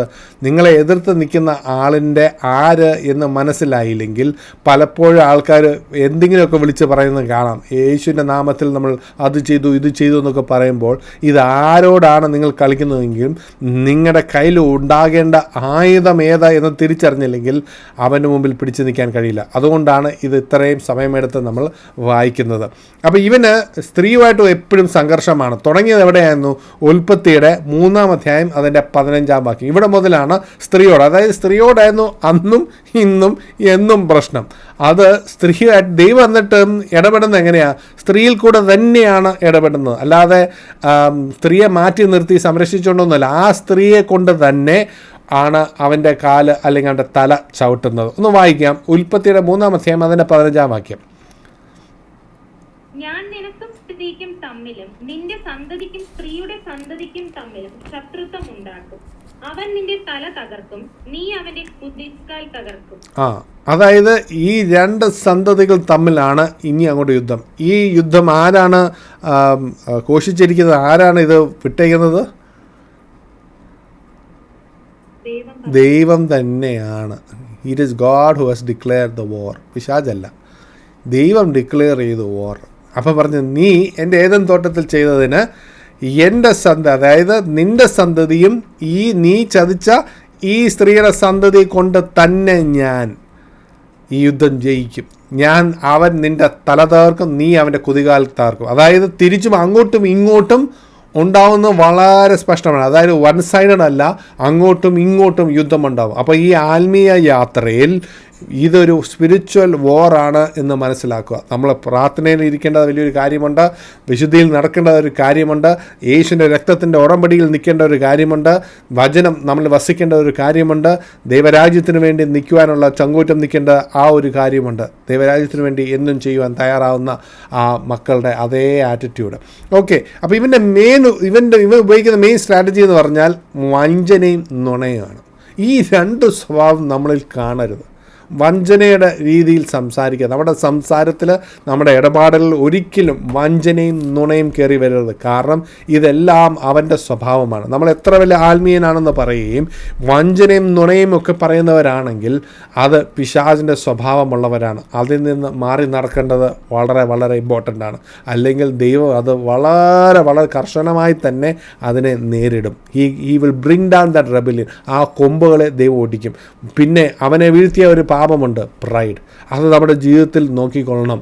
ആ പ്രൈഡ് നമ്മുടെ ഉള്ളിലുണ്ടെങ്കിൽ അത് വലിയ ആപത്താണ്. ആ കൊമ്പ് ദൈവം ഒടിക്കുക തന്നെ ചെയ്യും. അപ്പോൾ ദൈവം നമ്മളോട് പറയും, അത് അവിടെ ഇരിപ്പുണ്ട്, സൂക്ഷിക്കുക, ഇതിൽ നിന്ന് മാറി നടക്കുക. അപ്പം തന്നെ അതിൽ നിന്ന് മാറി നടന്നാൽ നമുക്ക് വിടുതൽ. ഇല്ലെങ്കിൽ ദൈവമായിട്ട് ഒടിക്കേണ്ടി വരും. കാരണം പിശാചിൻ്റെ കൊമ്പ് ഉയർത്തുവാൻ ദൈവം അനുവദിക്കുകയില്ല. അപ്പം എന്ന് പറയുമ്പോൾ പിശാച് ഓൾറെഡി പരാജയപ്പെട്ടതായിട്ടാണ് എഴുതി വെച്ചിരിക്കുന്നത്. അതിനായിട്ടാണ് ഞാൻ ഇത്രയും വേഴ്സസ്, നിങ്ങൾക്ക് സമയം കിട്ടുമ്പോൾ ഇത് വായിക്കുക. ഇത്രയും റെഫറൻസസ് താഴെയുണ്ട്. 1 യോഹന്നാൻ 3:8, എബ്രായർ 2:2-14, ജെയിംസ് 4:7, എഫേസ്യർ എഴുതിയ ലേഖനം 1-ാം 20-21. അങ്ങനെ ഇതെല്ലാം നിങ്ങൾക്ക് സമയം കിട്ടുമ്പോൾ ഇത് വായിക്കണം. കാരണം ദൈവം പിശാചിനെ പരാജയപ്പെടുത്തിയിരിക്കുന്നു. എവിടെ? ആ ക്രൂശമരണത്തിൽ. ആക്ച്വലി ആ ക്രൂശമരണം അവന് മനസ്സിലായില്ല. ആ ക്രൂശമരണം അവന് മനസ്സിലായെങ്കിൽ അവൻ ഒരിക്കലും യേശു ക്രിസ്തുവിനെ ക്രൂശിക്കുകയില്ലായിരുന്നു. അതിൽ കൂടെയാണ് അവൻ്റെ തല തകർന്നത്. അവൻ്റെ സകല പദ്ധതികളും ഈ ലോകത്തെ അല്ലെങ്കിൽ ദൈവത്തിൻ്റെ ജനത്തിനെ ദൈവം വീണ്ടെടുത്തത് ആ ക്രൂശിൽ കൂടെയാണെന്ന് അവനൊരു ഐഡിയ ഉണ്ടായിരുന്നെങ്കിൽ ഒരിക്കലും പിശാച് യേശുക്രിസ്തുവിനെ ക്രൂശിക്കത്തില്ലായിരുന്നു. അവൻ വിചാരിച്ച് ഇതോടെ എന്നേക്കുമായി തീരും, ഒറ്റയടിക്ക് തീർന്നു, ഫിനിഷ് ഓഫ് ചെയ്യാമെന്ന് വിചാരിച്ച സ്ഥാനത്താണ് യേശുക്രിസ്തുവിൻ്റെ ഉയർത്തെഴുന്നേൽപ്പ് നടക്കുന്നത്. അതൊരു വലിയ മിസ്റ്ററിയാണ്. അത് ആർക്കും വിട്ടുകൊടുക്കാത്ത ദൈവത്തിൻ്റെ മിസ്റ്ററി. ദൈവവചനം അങ്ങിങ്ങായിട്ട് പറയുന്നെങ്കിലും ആർക്കും അങ്ങോട്ട് മനസ്സിലായില്ല. സ്വന്തം മക്കൾക്ക് പോലും അത് മനസ്സിലായില്ല. ഈ മസിഹ വന്നിട്ട് എന്താണ് ചെയ്യുവാൻ വേണ്ടി യോഹന്നാൻ സ്നാപകന് പോലും മനസ്സിലായില്ല. യോഹന്നാൻ സ്നാപകൻ ഇപ്പോൾ ആ രാജ്യത്തെ ഏറ്റെടുക്കുന്ന ഒരു രാജാവായിട്ട് വെയിറ്റ് ചെയ്യുവാണ്, കാരാഗൃഹത്തിൽ വെയിറ്റ് ചെയ്യാണ്. എന്തിനാണ് നീ വെയിറ്റ് ചെയ്യുന്നത്? നീ തന്നെയാണ് മസിഹ, നീ തന്നെ ദൈവപുത്രൻ. ഇനി ഈ രാജ്യം ഏറ്റെടുത്ത് ദൈവത്തിൻ്റെ ജനം അങ്ങയുടെ അടിയിൽ ഈ രാജാവിൻ്റെ കീഴിൽ നിന്ന് വാഴേണ്ട സമയമായില്ലേ? ഈ പദ്ധതി മനസ്സിലായില്ല. അങ്ങനെ ചെയ്തിരുന്നെങ്കിൽ ഇന്ന് ഞാനും നിങ്ങളും ഇല്ല. വേറെ ഒരു വ്യക്തികൾക്കും അതിൻ്റെ അകത്ത് കയറുവാൻ സാധ്യമല്ല. നമ്മളെ ചേർത്ത് വെക്കേണ്ടതിനായിട്ട് ദൈവത്തിൻ്റെ പദ്ധതിയിൽ ചേർത്ത് വെക്കാൻ വേണ്ടി ഓരോരുത്തർക്കും വേണ്ടി ആ ക്രൂശുമരണം നമുക്ക് വേണ്ടി ചെയ്തു. പക്ഷെ ആ ക്രൂശുമരണം കൊണ്ട് നിന്നില്ല. 3-ാം നാൾ ഉയർത്തെഴുന്നേറ്റതും അതായിരുന്നു അവൻ്റെ സകല ബേസും പൊട്ടിപ്പോയി. ഇനി നമ്മുടെ മേൽ ഒരു അധികാരമില്ല, മരണത്തിന് പോലും. കാരണം എന്താ? പാപത്തിന് വേണ്ടി എന്നേക്കുമായി ഒരു പരിഹാരം എനിക്കും ഈ ലോകത്തുള്ള ആർക്കും ഒരു പരിഹാരം ഇട്ടുകൊടുത്ത ദൈവം. തന്നിൽ വിശ്വസിക്കുന്ന, പിതാവ് അയച്ചവനെ വിശ്വസിക്കുന്നവൻ, തൻ്റെ പാപത്തിനായി മരിച്ചു എന്ന് വിശ്വസിക്കുന്നവൻ, ഈ മസിഹായിൽ വിശ്വസിക്കുന്നവൻ, അവർക്ക് നിത്യത തുറന്നു കൊടുത്തു. അത് പിശാചനോ അവൻ്റെ ദൂതഗണത്തിനോ അവൻ്റെ എല്ലാ 3-1 എല്ലാം ഒന്നു ചേർന്നാലും അതിനെ തടയുവാൻ കഴിയില്ല. അതാണ് യേശുവിൻ്റെ രക്തത്തിൻ്റെ ഉടമ്പടിയുടെ ശക്തി. അവൻ എത്ര തന്നെ വലിയ സിംഹാസനം പണിതാലും ആ സിംഹാസനത്തിന് മേലെ ഇരിക്കുന്നവൻ നമ്മുടെ രാജാവ്. അവൻ്റെ സിംഹാസനത്തിൻ്റെ മേലെ തന്നെ ഇരിക്കും നമ്മുടെ ദൈവത്തിൻ്റെ സിംഹാസനം. അവിടെ കെരൂബുകൾ അവരെ ആരാധിക്കുക തന്നെ ചെയ്യും. 24 മൂപ്പന്മാർ വീണ് അവനെ ആരാധിക്കുക തന്നെ ചെയ്യും. സകല ദൂതഗണങ്ങളും അവനെ ആരാധിക്കുക തന്നെ ചെയ്യും. അവൻ ആ 7 മുദ്രകൾ തുറക്കുക തന്നെ ചെയ്യും. 7 കാഹളനാദകൾ ഉയർക്കുക തന്നെ ചെയ്യും. ദൈവത്തിൻ്റെ 7 കലശങ്ങൾ വീഴുക തന്നെ ചെയ്യും. ദൈവത്തിൻ്റെ 2 സാക്ഷികൾ ഉണർന്ന് നിന്ന് ഈ ലോകത്തോട് സംസാരിക്കുക തന്നെ ചെയ്യും. ഇതിനൊന്നും മാറ്റമില്ല. എഴുതപ്പെട്ട ദൈവവചനത്തിന് മാറ്റമില്ല. അപ്പോൾ നമ്മുടെ ഏക ആശ്രയം എന്തുവാ? ഈ എഴുതപ്പെട്ട ദൈവവചനം. ഈ വചനം നിങ്ങളിൽ ഓരോരുത്തരും വസിക്കട്ടെ. ഈ വചനം നിങ്ങൾക്ക് ഭക്ഷണമാകട്ടെ. ഈ വചനം നിങ്ങൾക്ക് അനുഗ്രഹമാകട്ടെ. വരാനിരിക്കുന്ന ഈ കാര്യത്തിന് നമുക്ക് ജയിക്കണമെങ്കിൽ ഇതേ വഴിയുള്ളൂ. വേറെ ഒരു രീതിയിലും പിശാചിനെ തോൽപ്പിക്കാൻ കഴിയില്ല. കാരണം അത്രത്തോളം ശക്തനാണ് അവൻ. അതാണ് ഞാൻ പറഞ്ഞു വരുന്നത്. വേറെ ഒരു രീതിയിൽ വിരതലയാവുന്ന വാളെന്ന വചനം കൊണ്ടല്ലാതെ, രക്തത്തിൻ്റെ ഉടമ്പടിയിൽ നിന്നുകൊണ്ടല്ലാതെ നമുക്കവനെ തോൽപ്പിക്കാൻ സാധിക്കില്ല. വേറെ ഒരു സ്ട്രാറ്റജിയും നിങ്ങൾ നോക്കണ്ട, വർക്കൗട്ട് ചെയ്തില്ല. അപ്പോൾ ഇനി അടുത്തത് 13-ാം അധ്യായം. ഒട്ടും മോശമല്ല 13-ാം അധ്യായം. കാര്യങ്ങളൊന്നുകൂടെ മുറുകുന്ന ഒരു ചാപ്റ്റർ തന്നെയാണ്. അപ്പോൾ ഇന്നെടുത്ത ചാപ്റ്റർ, അതിലെ റെഫറൻസസ് നിങ്ങൾ സമയമെടുത്ത് വായിക്കുക. കാരണം എതിരാളിയെക്കുറിച്ച് വളരെ വ്യക്തമായി പറയുന്ന ഒരു ഭാഗം, ഇസ്രായേൽ എന്ന രാജ്യത്തിനെക്കുറിച്ച് അതിൽ നടക്കാൻ പോകുന്ന കാര്യങ്ങളെക്കുറിച്ച് പറയുന്ന കാര്യം, അത് മനസ്സിലാക്കിയില്ലെങ്കിൽ ഇസ്രായേൽ കടന്നു പോകുന്ന ഭാഗങ്ങൾ നമുക്ക് മനസ്സിലാകാതെ വരും. പക്ഷേ ഒരു കാര്യം ഉറപ്പല്ലേ, ഈ ഇസ്രായേൽ രാജ്യത്തിനെയാണെങ്കിലും ഇസ്രായേൽ ജനതയാണെങ്കിലും നമ്മളെയാണെങ്കിലും നമ്മളെ കരുതലോടെ പരിപാലിക്കുന്ന ഒരു ദൈവം മേലെയുണ്ട്. അവൻ്റെ ചെറുകൻ കീഴിൽ നമുക്ക് പാർക്കാം. അവൻ്റെ വചനം കീഴത്തിൽ നമുക്ക് നിൽക്കാം. വചനത്തിൽ നിന്നുകൊണ്ട്, ആ വചനം എന്ന അടിസ്ഥാനത്തിൽ നിന്നുകൊണ്ട് നമുക്ക് ഈ യാത്ര മുന്നോട്ട് തുടരാം. വേറെ ഒന്നിലും നമുക്ക് പ്രത്യാശ വെക്കണ്ട. അവൻ്റെ രാജ്യം വരിക തന്നെ ചെയ്യും. രാജാവ് വരിക തന്നെ ചെയ്യും. അവൻ്റെ സിംഹാസനം, അതായത് ഏത് സിംഹാസനം? ദാവീദിൻ്റെ സിംഹാസനം ഇവിടെ വരിക തന്നെ ചെയ്യും. ആ സിംഹാസനം ഇരിക്കുന്നത് ഒരുവൻ, the one who was and is to come. അവ മാത്രമേ ഇരിക്കുകയുള്ളൂ. അപ്പോൾ നമുക്ക് ഇനിയും വളരെ മുന്നോട്ട് പോകാനുണ്ട്. പ്രത്യേകം പ്രാർത്ഥനയിൽ ഇരിക്കുക. ഞാൻ വീണ്ടും പറഞ്ഞ പോലെ കൃപ ലഭിച്ചത് കൊണ്ട് ഇത് എടുക്കുന്നു, അല്ലാതെ വേറെ ഒന്നും പറയാനില്ല. അധികമായ കൃപയിൽ നിൽക്കുവാനും ഈ വെളിപാടിൻ്റെ അവസാനം വരെ പഠിപ്പിക്കുവാനുമുള്ള കൃപ എനിക്ക് ലഭിക്കട്ടെ. അത് കേട്ട് മനസ്സിലാക്കി നമ്മുടെ ജീവിതങ്ങൾ മാറ്റുവാൻ ദൈവം നമ്മളെ സമ്മതിക്കട്ടെ. പക്ഷേ ഇന്നെടുത്ത ഭാഗം വളരെ ഇമ്പോർട്ടൻ്റ് ആണ്. എല്ലാ ഭാഗവും ഇമ്പോർട്ടൻ്റ് ആണ്. എന്നാൽ ഇന്ന് പിശാചിനെക്കുറിച്ചുള്ളതായിരുന്നു സംസാരിക്കും. ഇനി അങ്ങോട്ട് ആ മൃഗങ്ങളെക്കുറിച്ചുള്ളതൊക്കെ വളരെ ഡീറ്റെയിൽ ആയിട്ട് വരും. അതൊന്നും നമ്മൾ ഭയക്കാൻ വേണ്ടിയല്ല, പക്ഷേ എതിരാളി ആര് എന്ന് മനസ്സിലാക്കേണ്ടത് വളരെ ഇമ്പോർട്ടൻ്റ് ആണ്. ഓക്കെ, നമ്മുടെ 4-ാം അധ്യായം മുതൽ ദൈവം ആരെന്ന് നമുക്ക് മനസ്സിലായി. ആ സിംഹാസനത്തിൽ ഇരിക്കുന്നവൻ ആരെന്ന് മനസ്സിലായി. അവൻ്റെ കയ്യിലിരിക്കുന്ന ആ ഇരുമ്പുകോൽ എന്താണെന്ന് നമുക്ക് മനസ്സിലായി. രാജ്യങ്ങളെ ഒടയ്ക്കുന്നവൻ. യെസ്, നമ്മുടെ രാജാവ് വരും. നമുക്ക് ഒത്തിരി പ്രത്യാശ വെക്കാം. ദൈവവചനത്തിൽ പ്രത്യാശ വെക്കാം. വേറെ ഒന്നിലും പ്രത്യാശ വെക്കരുത്. വേറെ ഒന്നിലും അതിൻ്റെ ശക്തി വരരുത്. അപ്പോൾ let us put our entire trust on the word of God, on the finished work of the blood of the lamb. അപ്പോൾ നമുക്ക് പ്രാർത്ഥിക്കാം. സ്വർഗീയ പിതാവേ, ഒരിക്കലത്തോടെ ഈ വചനമായിട്ട് ഇരിക്കുവാൻ അങ്ങ് അനുവദിച്ചല്ലോ അപ്പ. അത് തന്നെ വലിയ അനുഗ്രഹം, വലിയ കൃപ. നമുക്ക് ഓരോരുത്തർക്കും തന്ന ഈ വലിയ അമൂല്യമായ കാര്യങ്ങളാണ് അങ്ങയുടെ വചനം. ഇത് മനസ്സിലാക്കി നമ്മുടെ ജീവിതങ്ങൾ അതിനനുസരിച്ച് ഒരുക്കി ആ ദൈവരാജ്യത്തിന് വേണ്ടി ഒരുങ്ങി നിൽക്കുന്നവരായി, പിശാചിനെ എതിർത്ത് നിൽക്കുന്നവരായി, standing against the schemes and plans of Satan. ഈ സ്വർഗീയ സിംഹാസനത്തിൽ ഇരിക്കുന്നവനെ നമുക്ക് പൂർണ്ണമായി മനസ്സിലാക്കി. ഞാൻ ആരാധിക്കുന്ന ദൈവം ആരാണ്? അവൻ്റെ വലം കയ്യിലിരിക്കുന്ന ആ ഇരുമ്പുകോൽ എന്താണ്? ഈ കെരൂബുകൾ ആരാധിക്കുന്ന ദൈവം ആരാണെന്ന് നമുക്ക് മനസ്സിലാക്കിക്കൊണ്ട് നമ്മുടെ ജീവിതങ്ങളെ മാറ്റേണ്ട ഒരു ഭാഗമുണ്ട്. യോശയ എന്ന ആ മഹാപുരോഹിതൻ ചെയ്തതുപോലെ ആ ദൈവം നമ്മുടെ ജീവിതത്തിൽ ചെയ്യട്ടെ. വൃത്തിയുള്ള വിശുദ്ധിയുള്ള അങ്കി ധരിച്ചുകൊണ്ട് നമുക്ക് യാത്ര തുടരാം. എൻ്റെ വചനം കേൾക്കുന്ന ഓരോ വ്യക്തികൾക്കും വേണ്ടി പ്രത്യേകം പ്രാർത്ഥിക്കുന്നു. Let your spirit be under the control of the holy spirit. അനേകരെ ക്രിസ്തുവിലേക്ക് പറയുവാനും ദൈവവചനത്തിൽ നിൽക്കുവാനും പിശാചൻ നിങ്ങളുടെ എതിരെ വരുമ്പോൾ നിങ്ങൾക്ക് ശക്തിയായി മാറട്ടെ ദൈവവചനം. May God bless you, and may the Spirit of God continue to be upon each one of us to give us that victory over Satan. We are the children of light. We are the children of God, and we are born and we are made to overcome. Thank you, my Father. Thank you, Holy Spirit. In Jesus Christ's mighty and matchless name we pray.